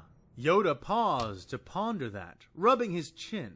If true, then powerful this technique would have to be. At great cost in focus and strength would such a murder come. Such a thing only the Sith could perform, said the Master. But why? He added. Why? You have to tell him. Why? Why does that matter? Sheena shouted, Oh, throwing she her is? hands up. You Wait. want to... She She has not said anything about the midichlorians and the babies and the father. Oh, okay, she's kind of a homie for that, though. Reason why? Fine, I'll give you one. Do you have any idea who the father of these children Okay, are? I spoke the too doctor soon. railed. Oh, I spoke too soon. Dr. Sheena, don't... Padme gasped. You be quiet. And, bro, Padme's like, please, girl, please don't out me. Please don't. Sheena does not care. She said, well, girl, I'm saving your life. You're just gonna have to deal with it. I'll give you a say in all this when you stop dying. Sheena shot back. Looking back at the small green Jedi, she could see she had his rapt attention. She is the mother of Anakin Skywalker's children. You know, the rising star of your order, the hero of the Grand Army of the Republic, the man we just made Supreme Commander a few hours ago? She said, what better way for Dooku and the Confederacy to hurt us than by hurting him through her death? I can't understand all the involved motivations, but do you really think that Anakin will handle this loss well? No. Especially when we are on the cusp of a new, greater war. If this can only be done by a Sith, then it makes perfect sense as to why Dooku would be doing it. Padme Amidala is the head of the Loyalist Committee. She is one of the great powers in the Senate. Killing her will destabilize everything. So hurry up and save her. I don't care what mumbo-jumbo magic you need to use to do it. Just get whatever it is that is killing her to stop, and I'll handle the rest, she said. Yoda looked stunned for a moment, but then his face hardened, as within his mind many disparate pieces began to come together. The Chosen One, the Jedi, the Sith, great fear, great love, and at the center of it all, Padme Amidala and her 2 children. Yoda nodded, for now he knew what he had to do.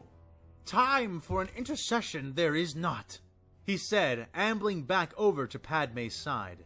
Too progressed the technique is, and too unfamiliar with it am I, he added. So, what? Thoughts and prayers? Is that all you can offer right now? Sheena asked, sounding disgusted. Yoda shook his head. Draining her it is. Taking life till death is present, he said, gesturing with a hand and sliding over a set of stepping stairs from a nearby closet. It opened up as it came to rest by her bed, and he used it to climb up so he could look over the pale senator, extending his hands over her and closing his eyes. To be fought, to be resisted, such things give the dark side its power. But play by its rules I will not. What we lack in strength, make up for shall I. With wisdom, give to it what it desires I must. And then, take back what I have given I shall, he said. Damn it! This is no time. He's gonna sacrifice himself. He's gonna take the life-draining essence so Padme can live. Oh my gosh. Oh, that's not good. LOL, Aurelia, your psycho moments are amazing. Thank you, thank you. I'm glad you think so. They just kind of hit me like a truck sometimes. Time for your fanciful turns of phrase, Sheena started to say. Shh. Shush, Yoda woman. hissed, hushing her. Shut the room up. seemed to take the cue, and a silence filled the air as all eyes lingered over the Jedi. Even Dr. Sheena, who was glancing between him and Padme's faltering vitals. There was a sudden tension in the air, a soft, unhearable hum which began to quietly fill the space. Yoda's face, eyes closed, seemed to tighten, his fingers tensing, but his hands remaining open. The lights flickered slightly and dimmed, and there was a vibration which moved nothing, yet filled everything in the room. Then, he spoke a single word, one which Sheena did not know. Ligma. Moricro. He breathed.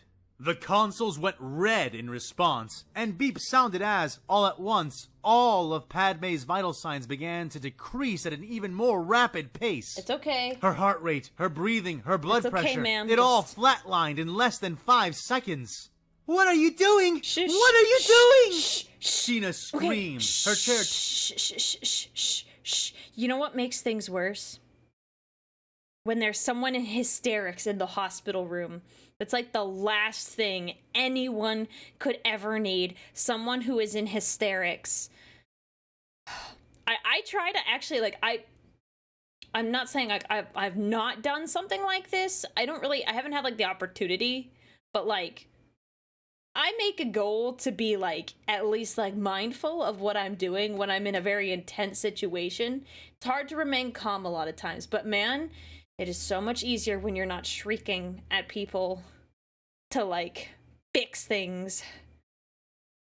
Oh.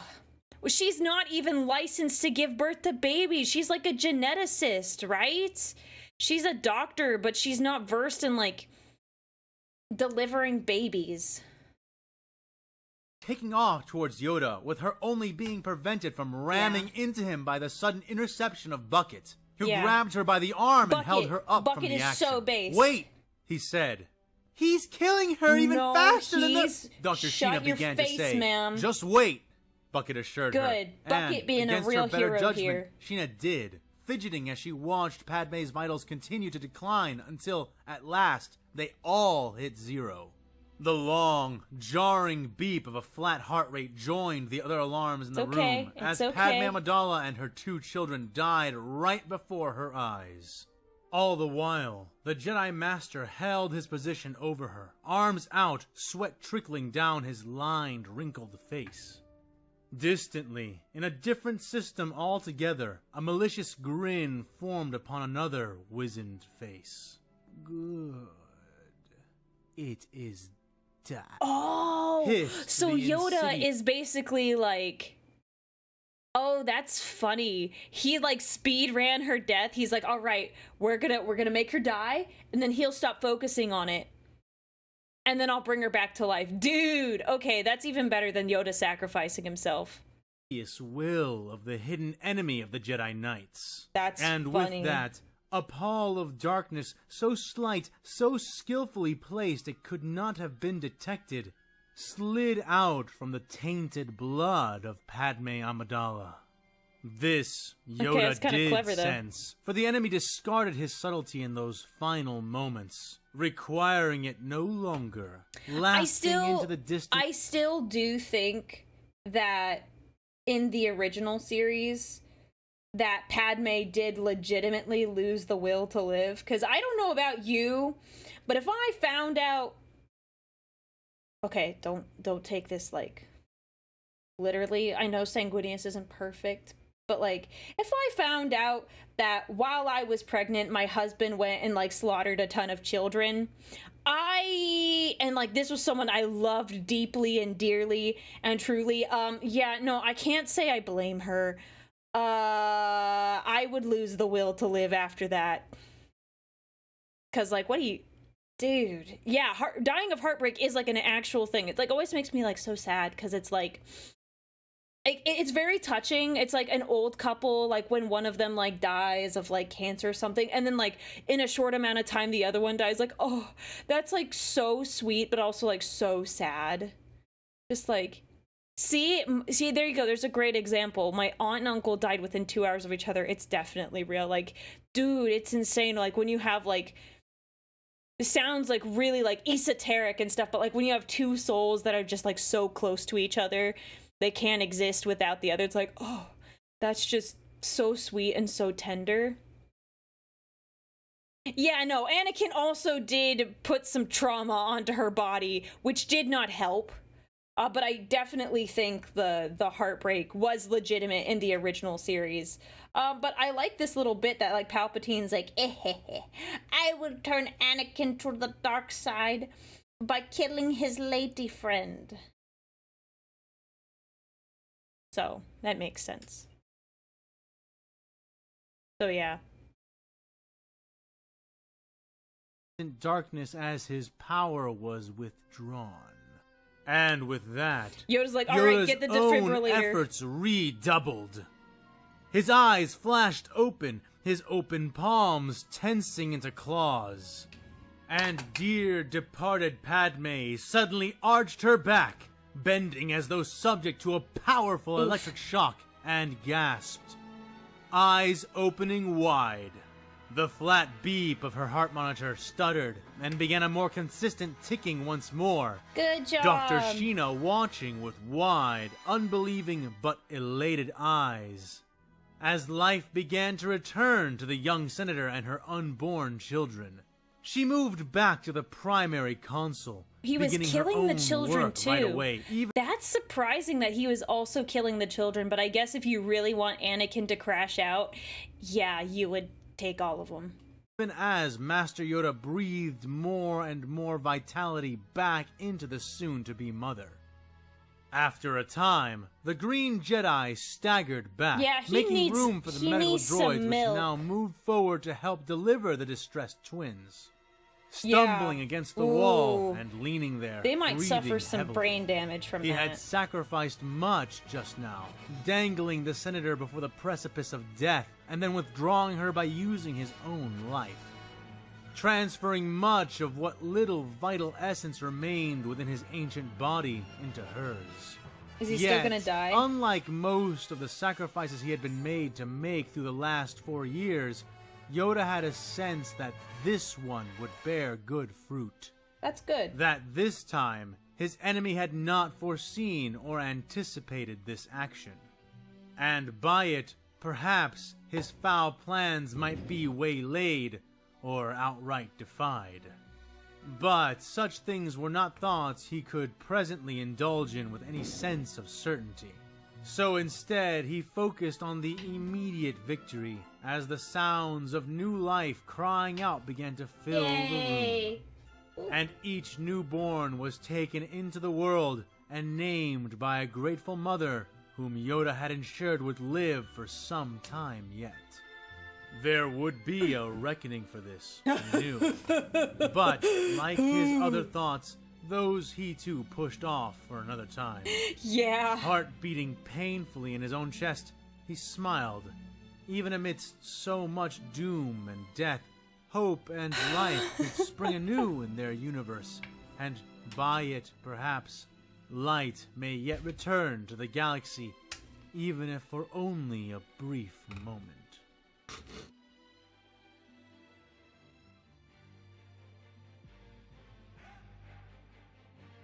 This storm isn't natural! Boba yelled into the screaming sands, having to raise his voice to even be heard through the comms. Yannick only laughed, blinking the rushing particles out of his eyes, gritting his teeth against the airborne slurry of wind and grit. His voice was booming and nearly mocking as they continued to drive through the sudden sandstorm. They had seen it ahead of them, manifest as a huge, swirling dome of sand, with the massive wolf Lenvrek leading them straight into it. But, as large as the dome of sand was, it was minuscule when compared to the walls presented by true sandstorms, which seemed to stretch endlessly out in all directions. This, whatever it was no such monster. But Boba found that despite being smaller, it was no less powerful. He himself only barely managed to cling to the speeding bike beneath him as the winds tore at him from all sides. Sandy fingers gripping and sliding over his armor, attempting to tear him off. I figured that much! Yannick yelled before spitting and coughing and laughing again. It's a witch storm! Just like the kind the spirits of Fenris could conjure. It's psychery or daemon-craft. Either way, it'll be a bloody glorious fight! I love Yannick Space Wolves. They're called before so, spitting some more. happy-go-lucky. How the hell are you still talking in all this? Boba said, Oh, that's right, he doesn't have a only able helmet to on. manage it thanks to his enclosed armor. Yannick predictably laughed again. Well, if you think this storm is even a lick compared to the blizzards of far and fair Fenris, then you've lived a soft life. But you're still young. Hope for your battles yet. He bellowed back before coughing and hacking. Boba choked back a laugh of his own and refocused his attention. He could barely see 3 feet in front of himself, but if they were on the right track, then that meant the Tuskens would have to be stomaching all of this as well. At least, that was what he thought before they breached the inner wall of the dome. The sand was everywhere in one moment, and then settling, streaming off them into a dune of total calm the very next. For just a second, Boba thought they had actually ridden through the entire dome, given how long they had been within it as it was. But that notion was discarded quickly as enough of the sand which had caked on his visor fell away and revealed the space around them.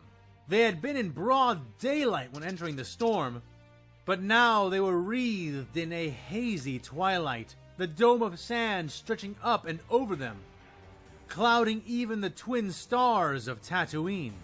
But while the borders where the wall of the storm met the sands did roil and spin, the vast space under the dome was largely calm and still, with the big exception being the speeder battle taking place at its center.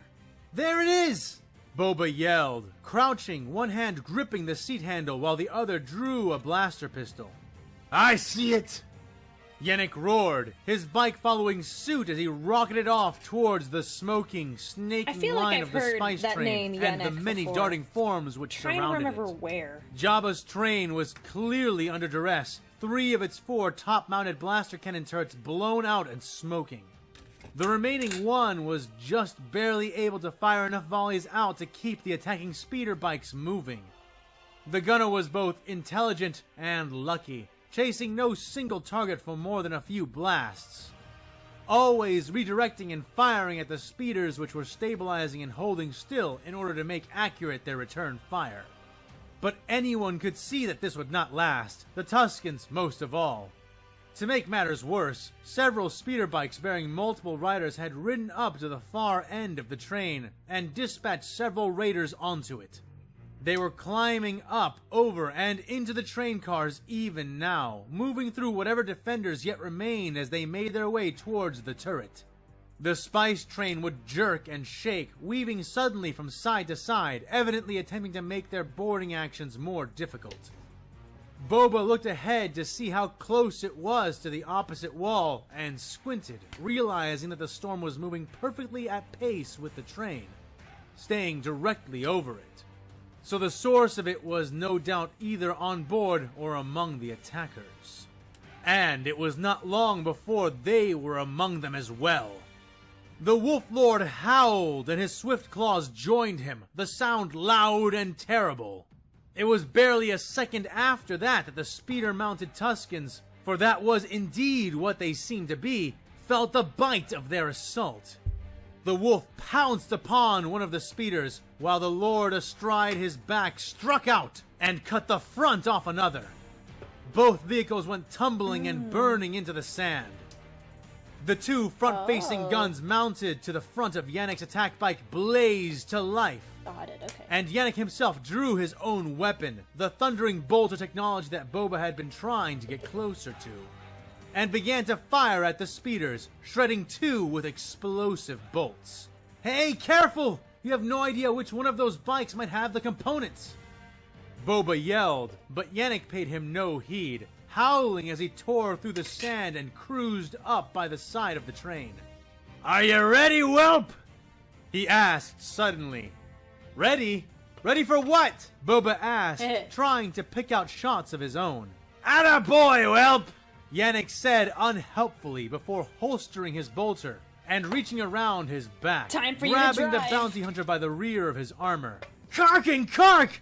What the hell are you—" Boba began to yell before he was suddenly and unceremoniously pitched into the hull of the train. The impact rattled him to the bone and dazed him, Boarding but action. not enough for him to fail to grab the seam in the metal, though he dropped one of his blaster pistols to manage the grip. He grit his teeth and looked up at Yannick, who gave him a thumbs up and then veered away. "Bastard!"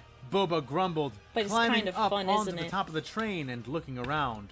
There were 15 or 16 speeder bikes still zipping about, each one now a target for the 3 Space Marines, but no longer unaware of it and acting to prolong their struggle. Boba guessed from the fact that he had been tossed onto the train that it was up to him to clear it of raiders, or to get himself killed so they would not have to pay him. Either way, it was an opportunity to show them what he could do, and he did not plan to waste it.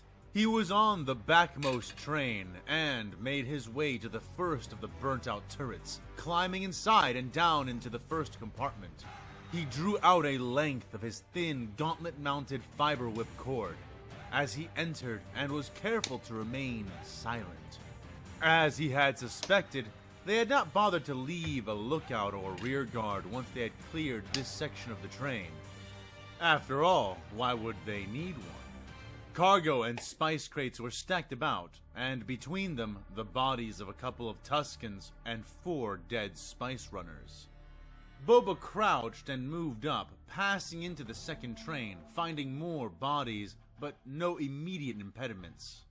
He heard a soft whine and whimpering coming from one of the alcoves created by the crates, The and daughter? looked inside, seeing the yellow and blue eyes of some kind of animal or beast which crouched there.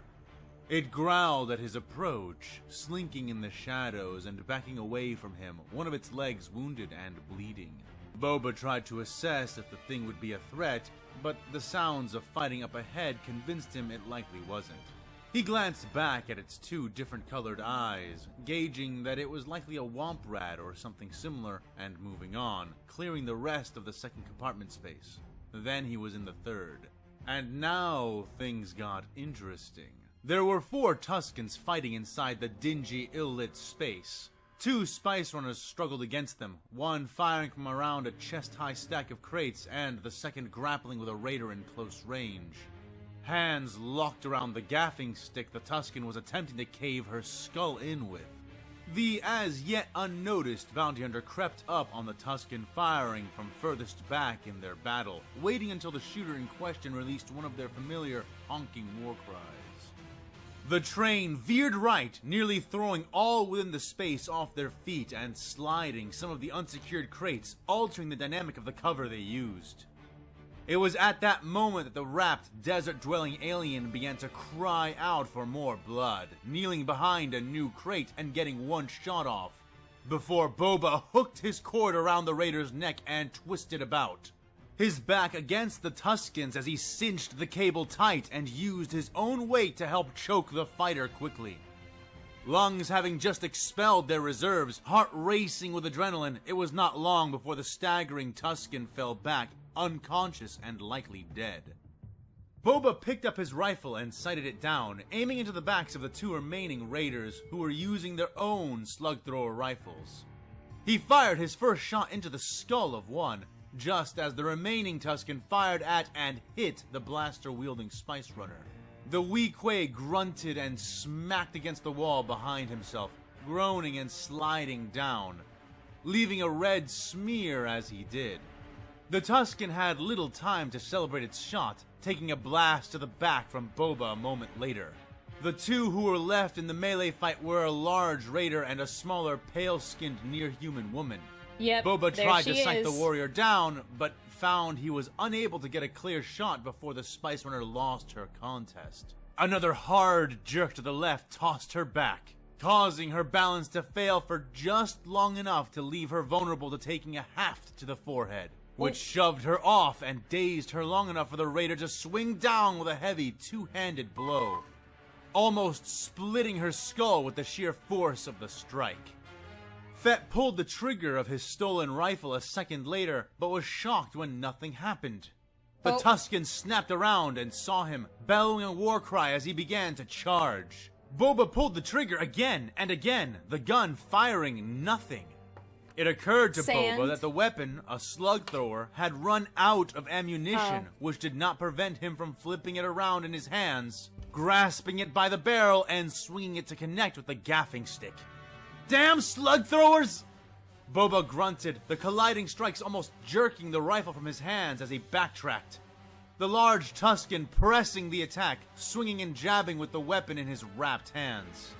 The clone bounty hunter struggled to maintain his footing, too small and weak to compete with the Tusken in raw strength, yet not versed in this kind of fighting well enough to finesse a victory from skill alone.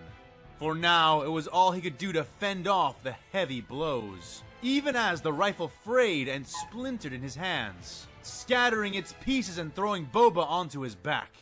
He shuffled on his elbows, scrabbling backwards with his feet as he struggled to draw his remaining blaster pistol, which was promptly kicked out of his hands by the Tusken Raider looming over him.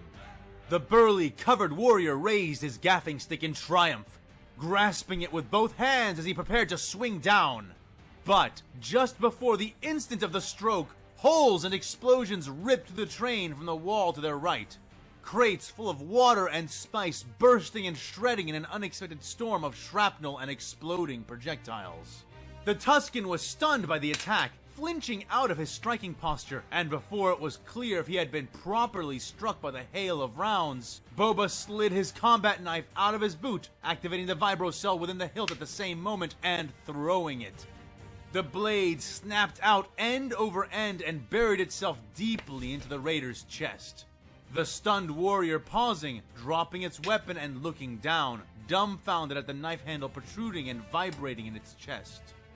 It reached for the blade, its knees already beginning to buckle, but before it could properly collapse, something else came through the wall the bolts had issued from. Yannick and his entire assault bike burst through the metal of the train and rammed into the Tusken, crushing him messily against the opposite wall. Boba coughed and waved his hands, clearing sand and spice from the air, and looked up at the grinning Marine. You're more impressive than you look, whelp. There may be hope for you yet. The Astartes declared with a laugh, leaning over from his smoking, rumbling bike to lend Fett a hand. The young bounty hunter took it and was yanked up to his feet, Yannick dismounting his thoroughly struck wheeled bike and looking towards the front of the train. I assume the train controls are beyond, in the frontmost portion? He asked, and Fett nodded, retrieving his blaster pistol as he did. Yeah, and I think the train is clear, Boba began to say before a flash and a scream drew their attention to the small ladder which led up to the final functioning blaster turret. A body fell down from there, sliced clean in half. Both the bounty hunter and Astartes aimed their guns towards the entryway then, and listened as someone began to descend down through it, one step at a time. A Tusken emerged from the turret ladder, moving casually, almost slowly. Yeah, He stepped out from it and into the center of the room, one lax ambulation at a time, seeming to almost not notice the other two, even as they watched him carefully, guns up and trained on him.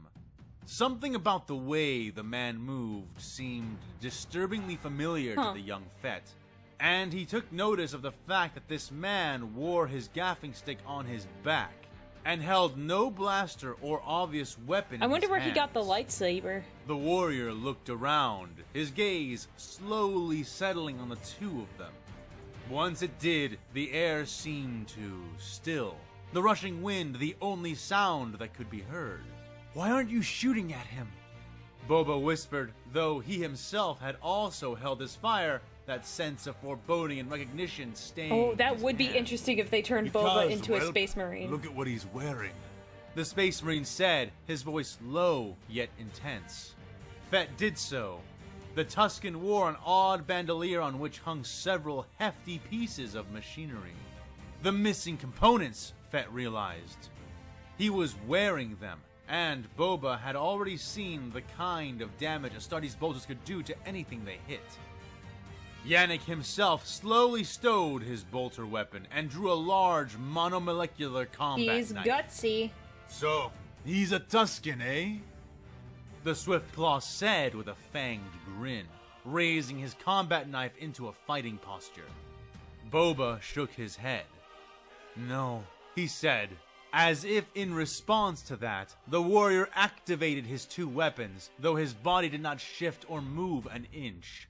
Twin burning, humming green blades of light emerged from the handles held in his hands, framing his masked face and Tusken tassel of long black braided hair in flickering emerald light.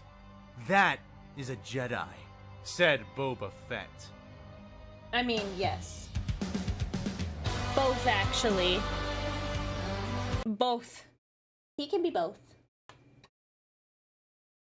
There we go. Sorry. There we go. Ta-da. Oh, wait. Can't see. Ta-da. Ta-da.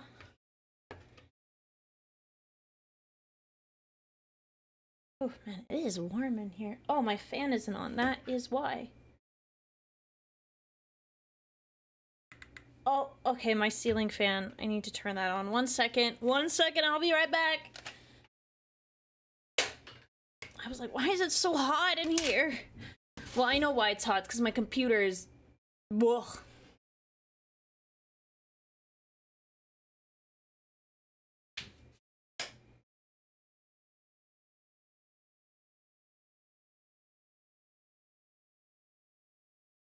Fast speed? I'm right here. Actually, it might be a good idea for just me to go to the bathroom really fast. I'll be back in 30 seconds or whatever. I need to wash some of this stuff off. So I'll be back in 30 seconds. I apologize. I just need to go to the bathroom.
I have returned. We will continue with the next episode. 33. The Jaws of Fate.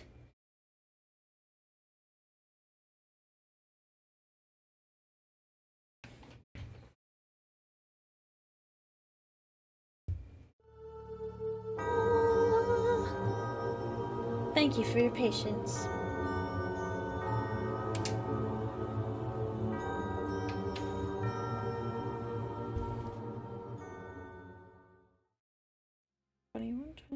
And 20.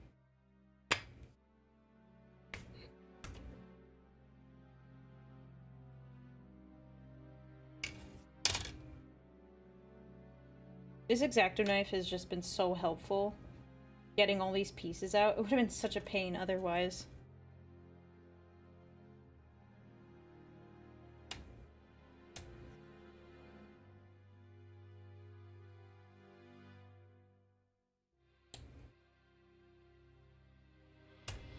Damn it, be careful, whelp!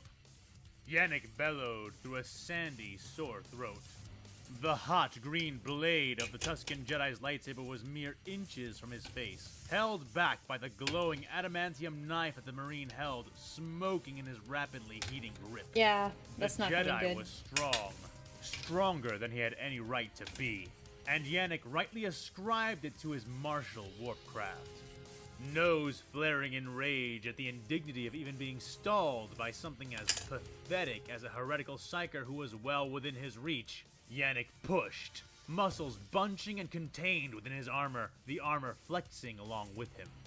Opposite the Space Wolf, Boba Fett stood, taking shelter behind a few metal crates, dodging and evading his own shots. He tried to fire on the Jedi while he was locked in combat with Yannick, trusting that Yannick's armor would make up for any misses, and it did. But rare was the blast he issued out that the Jedi Knight did not return with a swipe of his offhand saber. With Yannick pushing, it seemed the tide would shift, but the Jedi suddenly released his rigid stance, and Yannick, pressing down with most of his considerable strength, pushed past, stumbling by as the saber he struggled against suddenly lost its resistance, the Jedi sidestepping him and allowing the Marine to fall past. Yannick managed to keep his feet under him, jerking his body away to the right. Yannick is gonna die, and they're gonna be like, "You're pretty cool, Boba. You should become a space wolf. We have all the tools for surgery right here. What do you say?" Unwary Fett. The Space Marine turned, bringing his combat knife up defensively, his blade glowing nearly as brightly as the ones wielded by his foe. A molten slash dripped ceramite and sparked menacingly from across his chest, his keen senses telling him he had been bitten by the heretical blade, but not too deeply. It still hurt like a horrendous, fiery branding, and in response to the scorching touch, Yannick began to instinctively sweat, though from where Boba Fett was standing, the formidable Imperial warrior seemed nervous, even as he grinned fiercely. And the Mandalorian clone was correct. The Space Wolf was nervous. Yannick was a child in terms of a Space Marine, in spite of his relative accolades. This Jedi was older, had been fighting for longer, and had the power of the warp at his disposal to help even the odds. Perhaps. Had he a power axe, or were he permitted to use his bolter against him directly, the battle would sway. But as things were, Yannick was keenly aware of the fact that he and Fett were running out of options. But failure was never one of those options. Go! Yannick growled to the bounty hunter. What? Fett snapped in reply. Go shut down the train, whelp! The mission must be completed. Get this thing to slow down and cease movement. Yannick snapped right back. The Jedi began to step forward again, evidently not a fan of what he was overhearing. Fett looked at him, and then at the Space Marine before nodding and turning around. Before he left, however, he said, "He's going to kill you if you fight him alone." Yannick's sharp-toothed smile grew wider in direct response, his eyes never leaving the encroaching Jedi. I might. Now get ye to your task, or I'll not be the only one dying, he said, seeming to bristle in anticipation. Fett took off, and the Jedi paused, just outside of striking range. "I salute your dedication, but even if he stops the train, it will mean nothing, and you will still die," he said through his alien mask. Oh, wow. Oh, lad, you've no idea what you're gabbing about. You may send me to the Emperor, but he did not send me alone to begin with. And there are toothier things to take care of you once this train stops than little old me. All I have got to do is keep you still long enough. The Space Wolf said Don't back, tell legs him that. spread in a wide, crouching stance. The Marine unable to edge to the left or right due to the narrowness of the crate-packed train car. The Jedi shook his head. "Fool," he said, before snapping forward like a serpent, his twin green fangs descending like Nurgle's teeth. Yannick answered by grabbing one of the metal crates which were stacked high to either side, using his considerable strength to rip the thing out, along with several of the other containers which sat atop it in one smooth movement. The sabers penetrated the metal and spice within without difficulty, but came up short of their target. The Jedi's hilts clashing against the containers just as the glowing ends of the sabers penetrated an inch past the opposite side. Yannick reared and kicked the crate in the place right between the two saber points, acting before the Tusken could withdraw them, throwing the heretic down the hallway nearly to the entrance into the next train car. Nice. The Jedi There you go. recovered with a pulse of power, slicing one blade up and the other down in the same moment, shredding and bursting the crate apart and scattering the spice everywhere in a cloud. One Yannick charged through a literal second later. massive and looming, tackling the Jedi in the chest with his huge shoulder plate. The blow was one of organ-pulverizing power, but its lethality was subdued by the potent force barrier the Jedi had erected around himself just before the charge connected. His back hit and then broke the door into the train car behind them, the Space Marine charging like an enraged reek, knocking all the air out of him, which would have left him helpless, but the Jedi had techniques for fighting without any breath at all.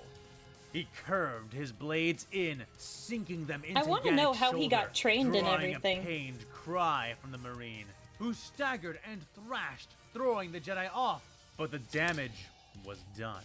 No! And Yannick's knife-bearing arm went with him, taken from the shoulder down.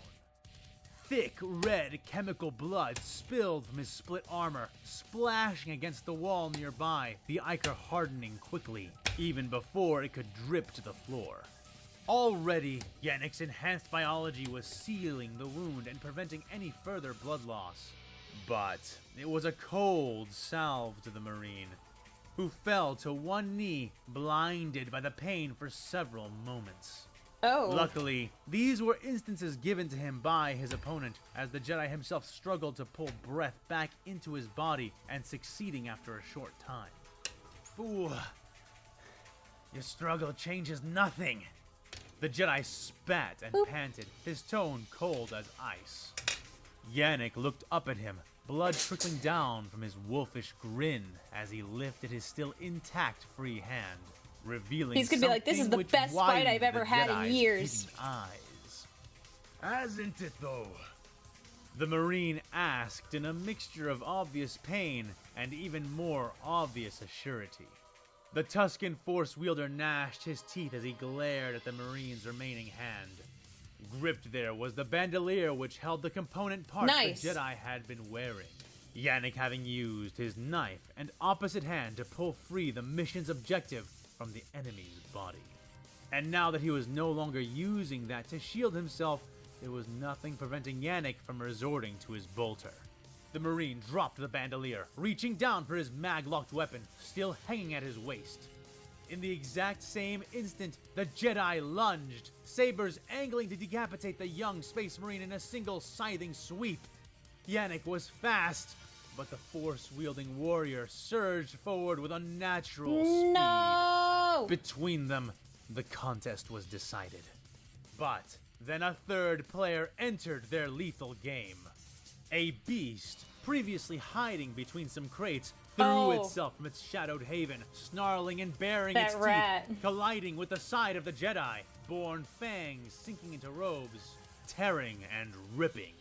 Yannick watched in surprise. The beast was a six-limbed wolf, 2 meters long from head to tail. It growled and clawed, its jaws locked tight. Ah! Disgusting animal! He raged, thrashing for a moment before kicking the beast off. It whimpered as the booted foot connected hard, throwing it against the wall, but taking with it a portion of his encompassing Tusken attire. Seeming to notice right away, the Jedi reached up, dropping one of his lightsabers and covering his pale, all-too-human skin by pulling taut the tatters of his robe. His concern for his clothing would prove a disastrous waste of time, as by then, Yannick had drawn his rapid-firing bolt pistol once more. Hefting it with one hand, he squeezed the trigger, firing a stream of explosive, high-speed bolts towards the dangerous heretic. The Jedi snarled, the sound feral, not unlike that of the wolf, crouching down to avoid the stream.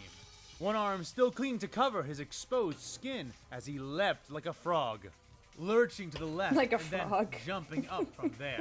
Yannick chasing I was him not with expecting to barking, hear that. detonating death all the while. Clinging to the ceiling for a brief instant, the Jedi cried out in apparent fury before throwing himself out the nearby window, shattering the thin, hard glass of the narrow gap and escaping out into the sands. There he Yannick goes. gave chase, running to the same window and jamming his thick-barreled gun into the opening, shoving and crushing the glass aside as he kept firing.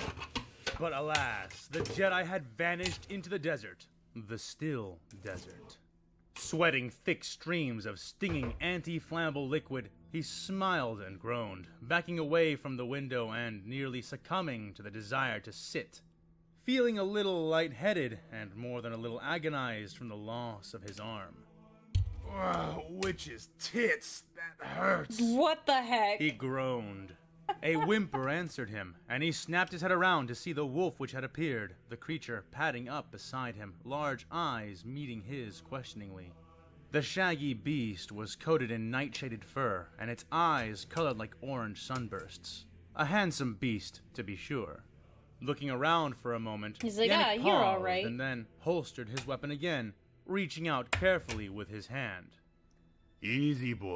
Easy. How to train your wolf moment. He said as he reached his arm down, metal fingers extending towards the animal's black-furred head. It lowered its ears nervously, but did not react aside from to close one of its eyes as Yannick's hand gently came down on its head and began to ruffle its fur. Pats. The space wolf smiling as the beast tolerated his touch and then pressed its head against his armored palm. Aye, we'll be fast friends. The Marine said, blinking spice out of his eyes and turning his head at the same moment to look towards the door he had come in through, Head seeing pats, Boba pat, standing pat. there. Train stopped. Where's the Jedi? He asked, still holding his blaster in one hand as he scanned his head from side to side. I can see that. The Jedi scurried off, coward that he is. Yannick said, turning to fully face the bounty hunter and completely revealing the extent of his injuries, forcing a wince out of the young Fett. What, this? The Marine asked 'Tis with but a a mere laugh, flesh pointing wound. to his own red stump, which still bled, but not by very much. It's a small price for victory. Don't ye whinge on my behalf, whelp. He said, his white grin stained partially red. The six-limbed Canid at his side whimpered an instant later. Now, don't you start too. It barely even hurts. The Marine lied, petting the beast's head again. What the hell even is that? A womp rat? Boba asked, coming closer and then stepping back again when the creature bore its teeth and growled. Easy, whelp. The Space Marine said, addressing the beast this time, and it seemed to comply, begrudgingly lowering its lips back over its fangs. Pick up that bandolier, would you? And no, he ain't a rat. Blink that sand out of your eyes, Fett. 'Tis a wolf. Little strange, but ain't no mistaking it. Yannick said, walking over to his severed arm and hefting it up onto his shoulder. Boba came closer, and then nodded, kneeling down to pick up the equipment they had come for, and to look at the beast as well, but not too close. Strange, he muttered, before getting back up and making his way towards one of the sealed side doors that led out into the sands. And what's so strange about a wolf? The 6 legs? Yannick asked as he followed, pupils flaring and shrinking as Fett pried open the train door and allowed the harsh dual suns of Tatooine to spill inside. No, said the young bounty hunter. It's just... that's not an Anuba, and... well... he started to say, looking out across the sands, the desert storm which had surrounded them now faded and gone. He then looked back at the odd, 6-limbed wolf which seemed to follow the Space Marine. To my knowledge, there are no wolves on Tatooine.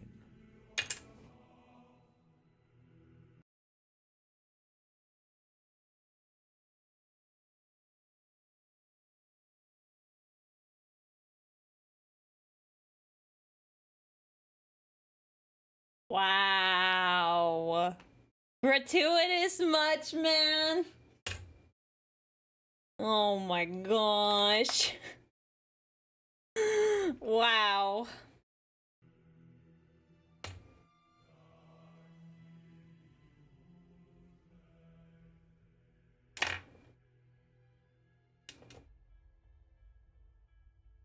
Are you giving me orders, Orion Phaedrus?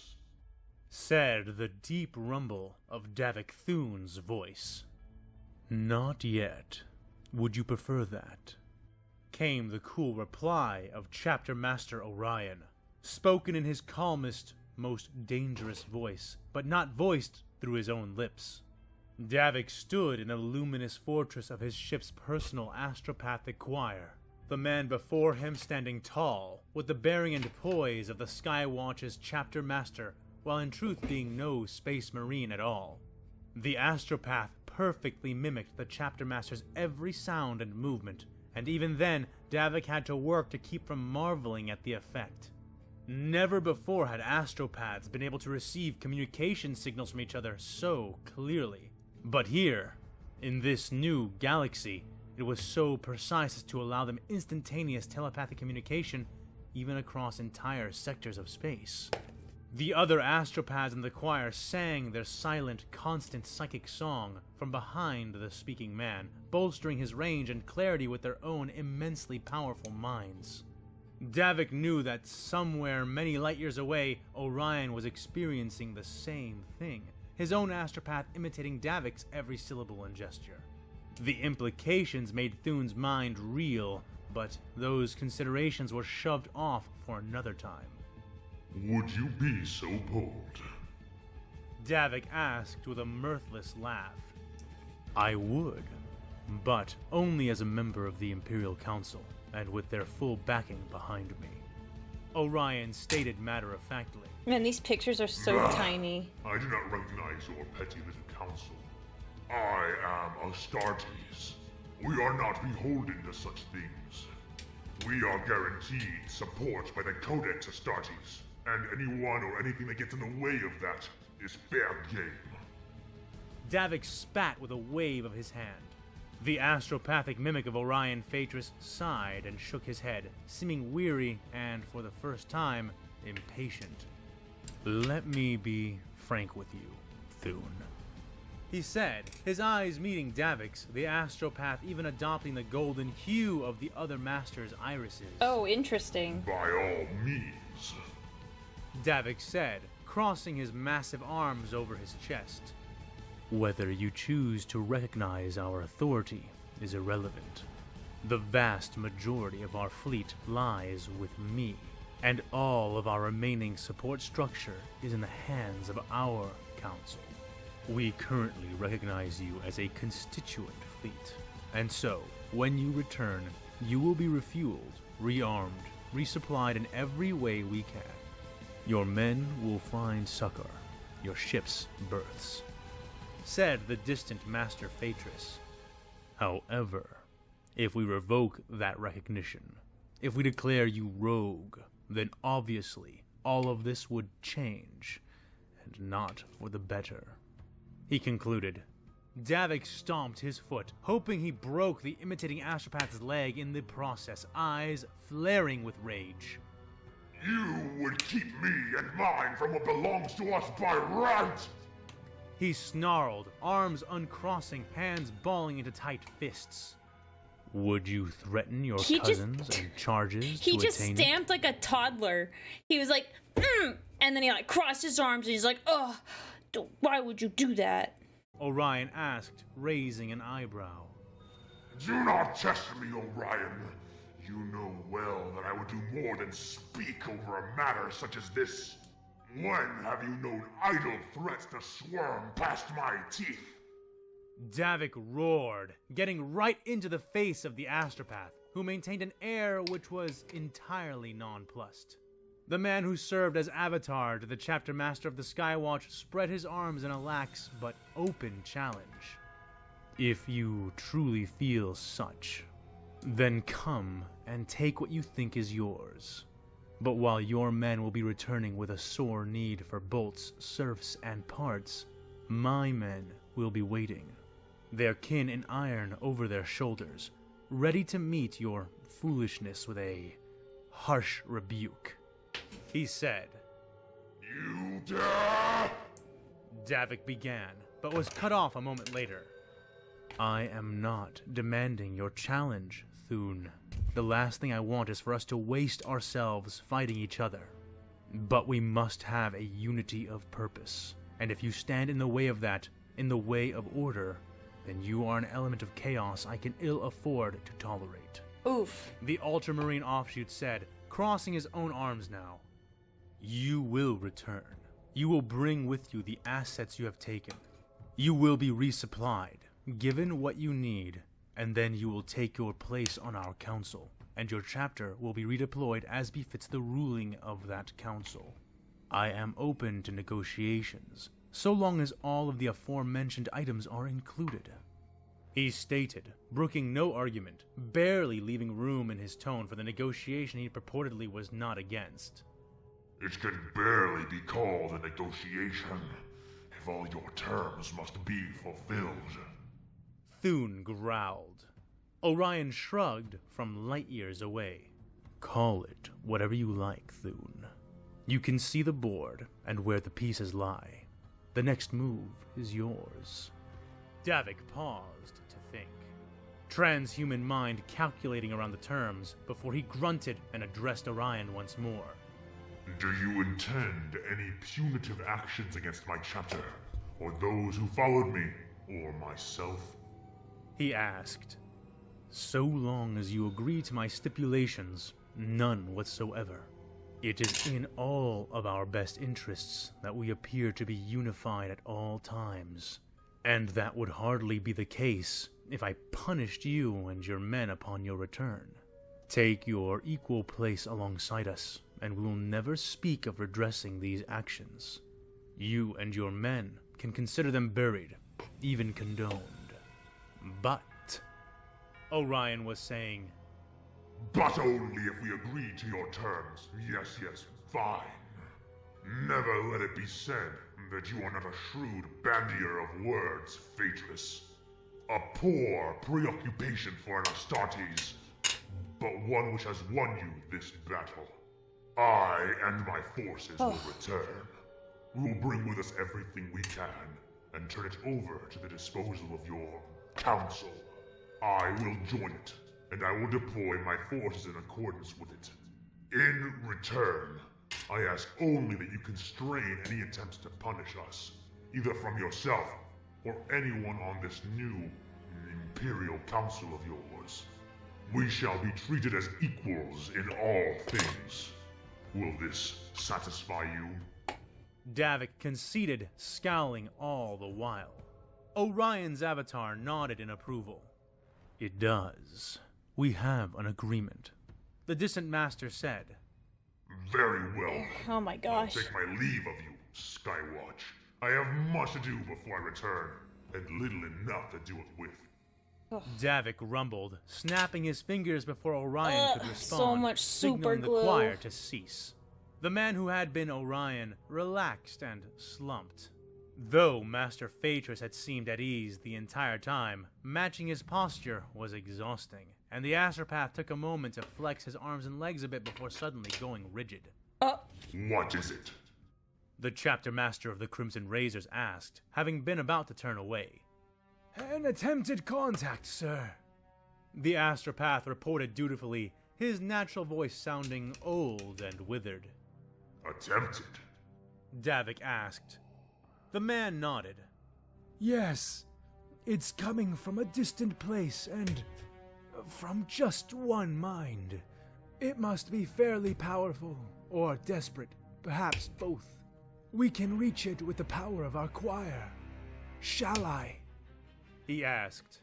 Thune paused for a moment, considering before giving a sharp nod. Do it. He Let's said. do it. The choir began to sing again, and the man closed his eyes, reaching out with his mind to find the other line of thoughts, straining and stretching until their metaphysical fingertips brushed against one another and formed a link between them. The connection was not so strong as before, but when the astropath spoke, he spoke with the voice of another man. Chapter Master Davik Thune. I have an urgent communication for Chapter Master Davik Thune, he said, his voice altering with each word, overlapping for a brief moment before becoming recognizable. Force Captain Vordran. Davik said, crossing his arms. It is good to hear your voice. How goes your mission? He said. Master Thune, the mission is all but lost, the captain said, shaking the mild grin from the Space Marine's face. What? How? What is happening? The chapter master demanded. There is not much time, Master Thune. Our fleet has been grounded. Our forces are completely destroyed. There is a new foe here, A man of iron, a bane to our attacking fleet. He is implacable. We cannot survive for much longer. This bane is hunting us. We are attempting to detonate our exterminatus payload on the surface of the planet. Hopefully, that will be enough. The astropath had been saying before he suddenly trailed off. Ordren! Captain, report! Davik demanded. He is gone, my lord. The mind has been lost. The astropath said after a moment. Then find him again! The massive armored man Good roared luck in the with psyker's that. face. The astropath raised his hands, paling. No, master, you do not understand. We cannot get him back. He is dead, lord. You should The lead mind with that. reaching out to us died as it was transmitting. Thune was silent then, but only for a time. Contact my first captain. I am changing our rendezvous location. We have a mess to clean up before we rejoin our cousins. Crimson blood has been spilled, and we shall return that wound 1,000 times again. This bane will be broken. I and we doubt it. shall It's not return going to be in very good for you. victory, or not at all.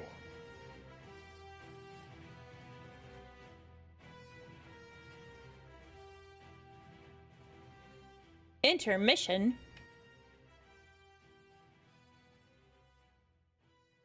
What does this mean? Hey there, everybody. This is a fan with too much time here, coming at you with a little intermission. I figured I'd put a little break here around the middle of the episode to give you a chance to stand up, stretch your legs, maybe get some water or a snack. I guess do that. Without having to worry about potentially missing anything too important.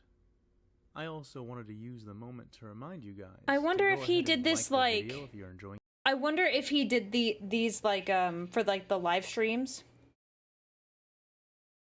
Because these are long episodes if you're gonna sit and watch it live. But we're all good. This part of it? And please go ahead and check out my 2 free webcomics Mm. that rend since I was out. Support fan. And it's admittedly one of mine, and if you happen to, you should be unto.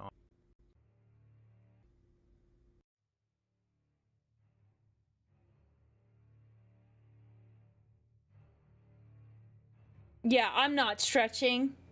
Costs too much money. Not really. Yeah, I figured he'd live streams when there were Vordran stumbled episodes. back, barely keeping his feet under him as he wiped away the hot, chunky spatter off from his face. Hot, Blinking chunky. skull fragments and blood out of his eyes, the Force captain felt his 2 hearts begin to race as he looked into the hole which had taken the place of the librarian's face. Oh. Sniper, get down! Oh, that's rough. The other Marine yelled, tackling the captain to the ground just as another loud, cracking shot cut the air above their heads. That's a bolter. I know the model. It sounds like a Godwin stalker, said Ternak, the Marine who had taken Vordran to the floor. Damn it! The abominable thing must have found the armory, Ternak added. That's 2 brothers now that I've lost to that creature. God, Emperor, preserve my wrath! I will have vengeance for this! Okay, settle Vordran down. roared, slamming his fist into the ground. He and Ternak shuffled forward to better cover, grinding on iron hands and knees across the asymmetrical, chaotic landscape which comprised their ruined ship. They had found the librarian after hours of searching, the psyker being delirious and severely wounded, but alive. Yet finding Now him he's had not dead. been without cost. And prior to discovering the powerful psyker, Brother Gorgonon was taken by something large and pale. It had moved at a disturbing speed from the shadows, dragging the Marine into the bowels of the ship, bellowing and struggling. The 2 others That's had done their horror best movie. to give chase, but by the time they had caught up to him, it was too late to intervene. Whatever had taken Brother Gorgonon had ripped and twisted the Space Marine's head free of his body completely, leaving what was left in a pool of its own blood. That's bad. The white demon vanishing back into the shadows.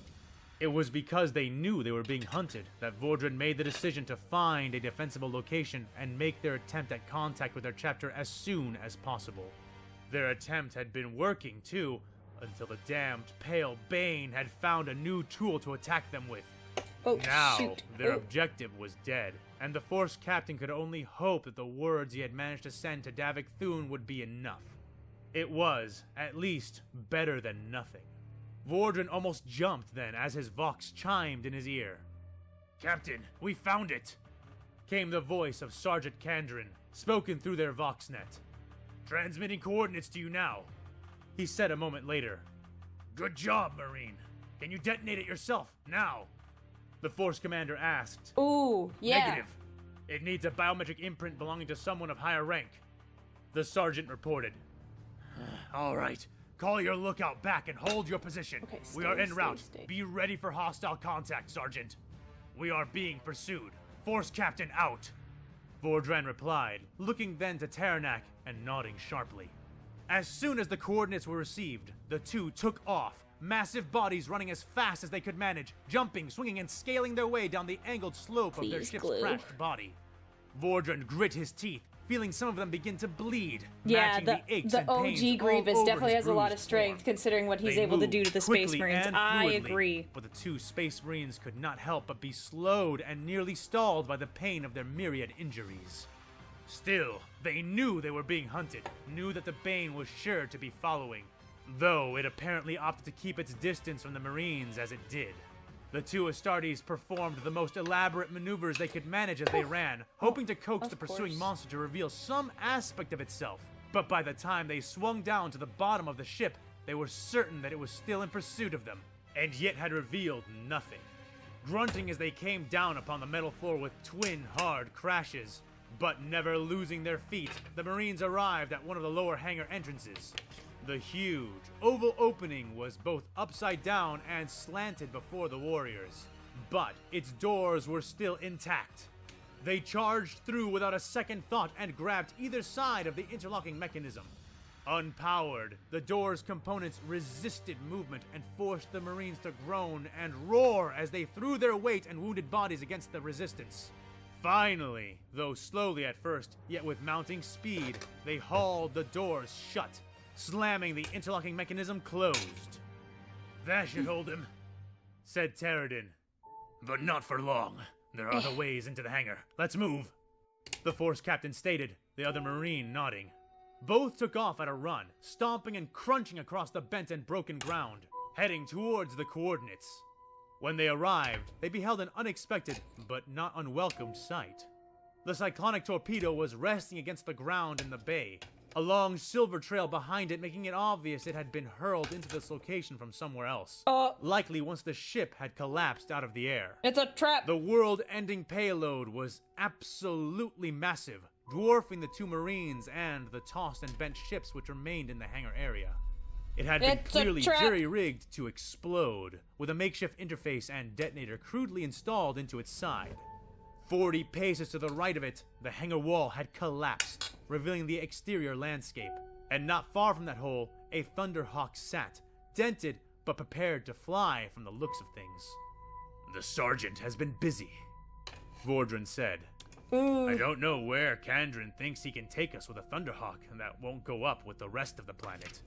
Perhaps we could take it into space and drift until other forces come to recover us," Teradin asked. "Perhaps. It's a better chance that we'll get sitting here when this thing goes off. Speaking of which, where is the Sergeant? Where are his men?" Oh, he's Vordran asked, dead. looking about but seeing not hide nor hair of the other Space Marines. "Maybe in the ship, or in cover," Teradin suggested as the two came to stand between the Thunderhawk and the torpedo. "Sergeant Kandrin, we've arrived at the coordinates. Report," Vordran said through his box. "Roger, roger, Force Captain," was the odd reply he got back. Oh no. Another shot was fired then, the bark of a familiar bolter, and Teradin fell, crying out in pain as his neck and shoulder was struck by an exploding bolt. More shots rang out, and Vordran ducked his head, hearts racing. What was happening? Had he been betrayed? He grabbed Teradin by the collar of his armor and dragged him behind an enormous broken gear, the scrap being near the size of a tank. hauling himself and his marine into the cover there. The fire kept Well, coming, but with the thick that's steel broken. encircling them, they had purchased for themselves time and shelter. Theroden coughed and choked, gagging on his own blood. The wound was bad, almost certainly lethal, though the Astartes still clutched his bolter, eyes fierce, not frightened. If he did die, he would die fighting. Hauling him up to the lip of the gear, both Marines braced their thick bolters and began to open fire. The flashes of their shots, and their enhanced eyes, revealing the nature of the enemies they now faced. Soulless beings who were closing in from where the Space Marines had come. Black-colored commando droids holding standard bolters and stalker bolters from the pillaged armory stalked out, Yep, fearless and 'twas firing part of the even as the plan. Marines returned their aggression, beginning to destroy them two by two. But Vordran was no fool. Theroden was drowning to death. He'd live for another hour at most while holding his breath, and he would weaken all throughout. More concerningly, the droids far outnumbered them, had more rounds to fire than the Emperor's Chosen did, and, from what Vordran had seen outside, they would only be the beginning. Currently, the two Marines could hold their own thanks to their cover, but once their guns were empty, that cover would mean less than piss. A decision had to be made soon, or they would be pinned down and killed in one way or another. Vordran did not even consider the use of the Thunderhawk. There was no retreat. Instead, he pulled down the other Marine and shoved his bolter into Theroden's free hand. "Cover me!" the Force Captain bellowed. He then pitched himself over the side of the great gear, throwing his body towards the cyclonic torpedo and sprinting as fast as he could. The mission! He could not allow the mission to fail! Seeing he would need it, the other Marine stood up higher, face red, veins bulging as he laid into the droids with even heavier streams of fire. One bolter gripped tightly in each hand. This is so The delicate, droids some of these focused pieces. fire on the attacking Astartes, who took many shots. Theroden's armor and tenacity keeping him upright, blasting away the last of the commando droids. Guns empty and clicking in the end.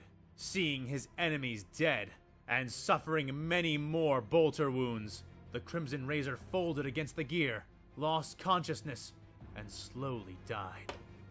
He had done his duty, and Vordran found himself unmolested as he reached the detonator and interface. The captain finished the work the other Marines had started, completing the interface with his technical knowledge even before his brother had fallen.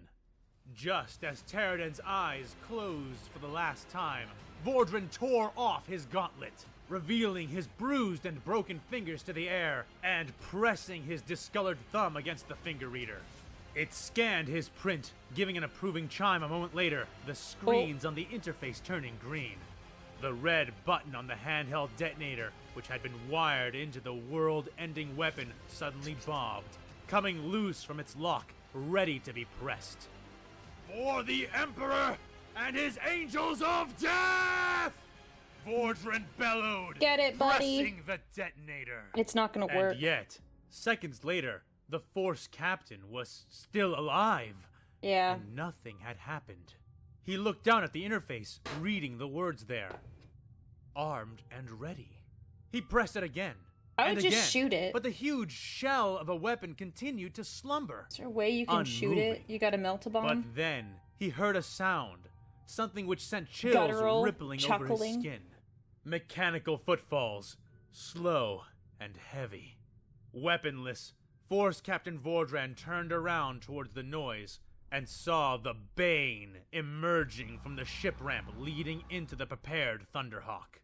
It was the first time that the Space Marine had gotten a clear view of the hunter which pursued him, and the sight of his enemy flooded the surviving Crimson Razor with untempered shoot. rage. Before him stalked forth the alien, heretical shape of General Grievous. Yep. A figure he recognized from intelligence reports. A figure he had thought they had already neutralized. Nope. But I mean, this yes. creature was but not actually, exactly no. like the being he had been briefed on. Taller, sleeker, and garbed in a long white cape in place of a black one. This creature bore an entirely different air about him. However, it was also similar, with its fleshy reptilian eyes remaining as the only sign of the creature's natural existence. And those eyes were filled with a keen, predatory intelligence. Well done. You have truly surprised me, even impressed me. Given the option to flee or to destroy yourself and your enemy, you chose the latter, and you did so without hesitation, without even a moment's consideration. Running was never an option for any of you, was it? The Xenos thing said, speaking in the basic language of this galaxy. Wow, I'm impressed. Vordren did not speak, locking his gauntlet back into place and clenching his fist. A dull but rapidly growing sound began to fill the air. Grievous the sound of White. I metal mean, on yeah, metal, kind of. Of hundreds or even thousands of footfalls. Nothing to say? The general asked. Where are my men, you abomination? What have you done here? Vordren demanded. It's Look for pretty yourself. straightforward, Open my that dude. panel. The one that the detonator is wired into. Oh, Said the pale general. The Force captain Well, looked at the panel with narrowed eyes and then back at Grievous. you're not gonna like The that. sound around them growing louder. Go on.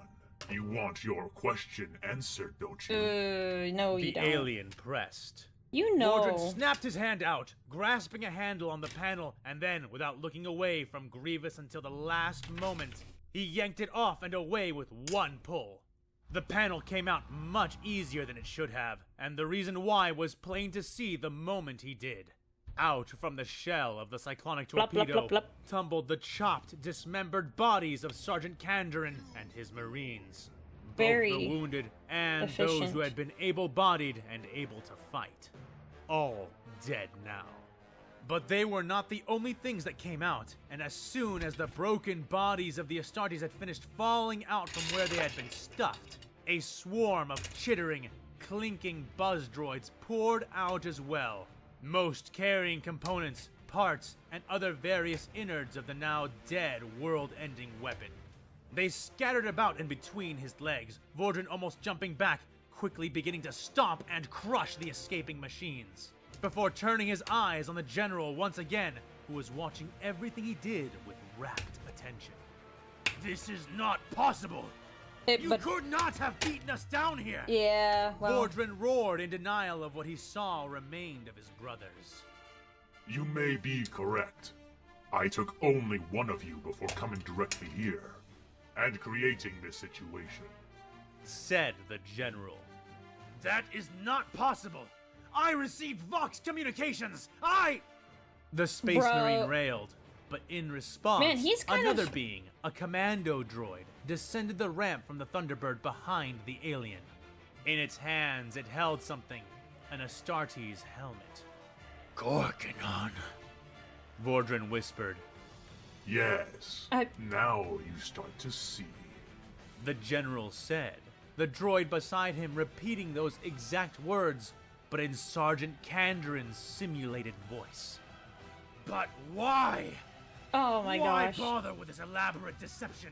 Why play these games? This doesn't feel very The Space Force Marine captain to yelled, me. demanding answers from the looming foe, who shrugged his shoulders, reptilian eyes watching. I don't know. Because I know some Space Marines aren't very smart, but like, if we're being honest, he wouldn't ask these questions. It's just like, okay, well, I guess I'm done. I guess I'm just done here, and that's it. It's very long conversation that I don't think would normally happen. It's not like he can vox anyone or do anything. At that point, just accept it. Call it a day. You're done. You're toast. I have only second-hand knowledge of your kind. I needed to observe you. Yeah, I guess I'm needed to outsmarted. determine That's if it. your loud rhetoric matched your actions, and it does. I will not soon forget the lesson you just taught me, Force Captain. I will never underestimate how far your people will go for victory. He explained, indicating towards the Thunderhawk his droids had dragged to the breach in the hull, and then to the emptied-out remains of the cyclonic torpedo. Mutually assured destruction. It has no leverage on your actions. Given the choice of potential victory through certain death, or potential survival through retreat, you choose the former, and you do it immediately. Vordran felt his heart hammering, his rage filling him from head to toe. They had been toyed with, observed, experimented on like rats in a maze. This thing, this bane, was unreasonably dangerous. It had to be destroyed. The alien tilted its head then, as it continued to dissect Vordran visually. And even now, The mechanical alien began to say, you fully intend to fight me, even as the last of your kind, even disarmed. The general added, tilting his head. Vordran bent and reached down to one of the remains of the sparking buzz droids he had stomped flat, ripping off two saw-like limbs and turning to face the Xenos again, one in each hand. The angels of the Emperor are never unarmed! Vordran bellowed. Faith is my shield! My fury is my sword! The Force Captain roared, charging forward towards the enemy commander. The hunched, pale form of the formerly Confederate Supreme Commander straightened, rising to his full height and casting back the flaps of his cloak, revealing a towering mechanical body, bristling with lethality, both arms holding inactive lightsabers. He activated none of them as the Space Marine ran in, one weapon raised high, the other low. He swung the clumsy weapons in simultaneous arcs, which the Kalish warlord evaded by smoothly rolling backward, catching Vordran by the chest plate with one of the general's talon feet, using the backward motion of his roll to fling the Space Marine like a ragdoll. Vordran had failed to avoid the grapple, too frenzied to see clearly as he charged in for the kill, and was intercepted by the general's superior range. The Force Captain was thrown behind the general, tumbling through the air before crashing and skidding across the hangar floor.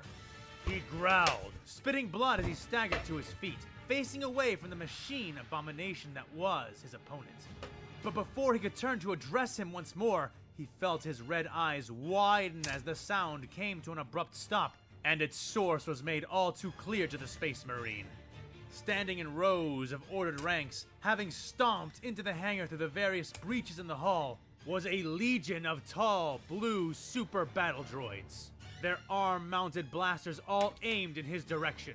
Yeah. The ocean of steel had finally Bad for him. arrived to drown him, it seemed, prompting him to grip his makeshift weapons more tightly.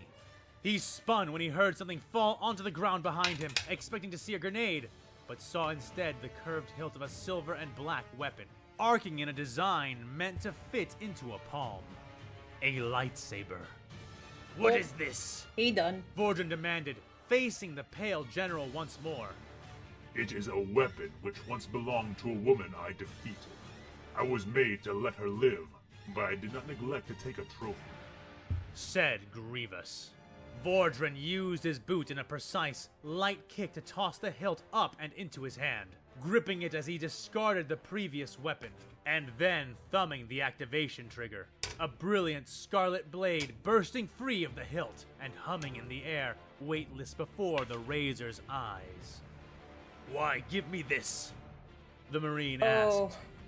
Because, Space Marine, I am not entirely without mercy. He said, Yikes. raising a closed fist in an obvious signal to the Adding droids around insult to In injury. response, the super battle droids reeled their fists back, turning them and locking their blaster gauntlets to face up, away from the Space Marine. They then took one uniform step back. Grievous, meanwhile, reached up to the clasps of his flowing white cloak, letting it fall in an elegant heap behind him. In recognition of your dedication, I, General Grievous, shall grant you a warrior's death. He said, spreading his double-jointed legs and activating his two lightsabers to punctuate his words, one green and one blue. Prepare. To die. He warned as he angled the blades, one aimed for Vordran's eye, the other signaling an intention to strike through one of his hearts. The Force Captain did much the same, spreading his own legs into a wider stance and placing the blade of crimson light between himself and the general. I did not know that Xenos abominations were composed of any honor, much less mercy. The Space Marine said begrudgingly. Honor, blood, war. The grieving demigod said through his skull of a face. These are the things creatures like us are composed of. We are forged in it, ascended by it, and ultimately ended within it. In you, I do not see the pseudo-morality of the disgusting Jedi Order. When I take my trophy from you, I will remember the caliber of warrior it was taken from. A true warrior. Are you ready? Asked Kwaiman Jai Shalao. The Force captain of the Crimson Razors gave a short nod. For the glory of the Emperor, he said. For the memory of the fallen, replied the general. And with that, words were dispensed with, and the battle, such as it was, began.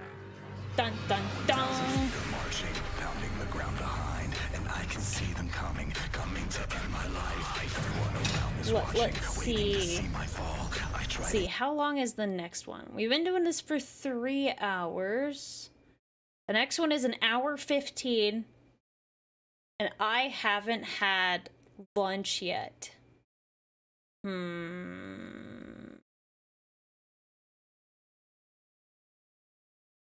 This is the question. Because I'm like, oh, another one would be fun. But I'm very hungry. I was like, Yeah, I should probably go eat. Don't worry, I did eat yesterday. Look at that. This is, oh, sorry, that was a terrible noise. This is coming together quite nicely.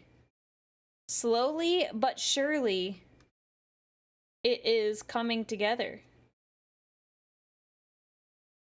Eat on stream, yeah, but my fingers are covered in glue. That's like the downside. I'm like, ooh.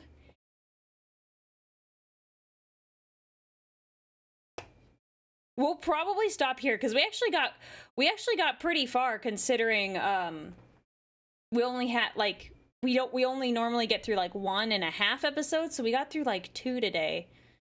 2 and we finished that other one. So we might call it. Let me see. Let me do some investigating really fast. Let's see here. One moment.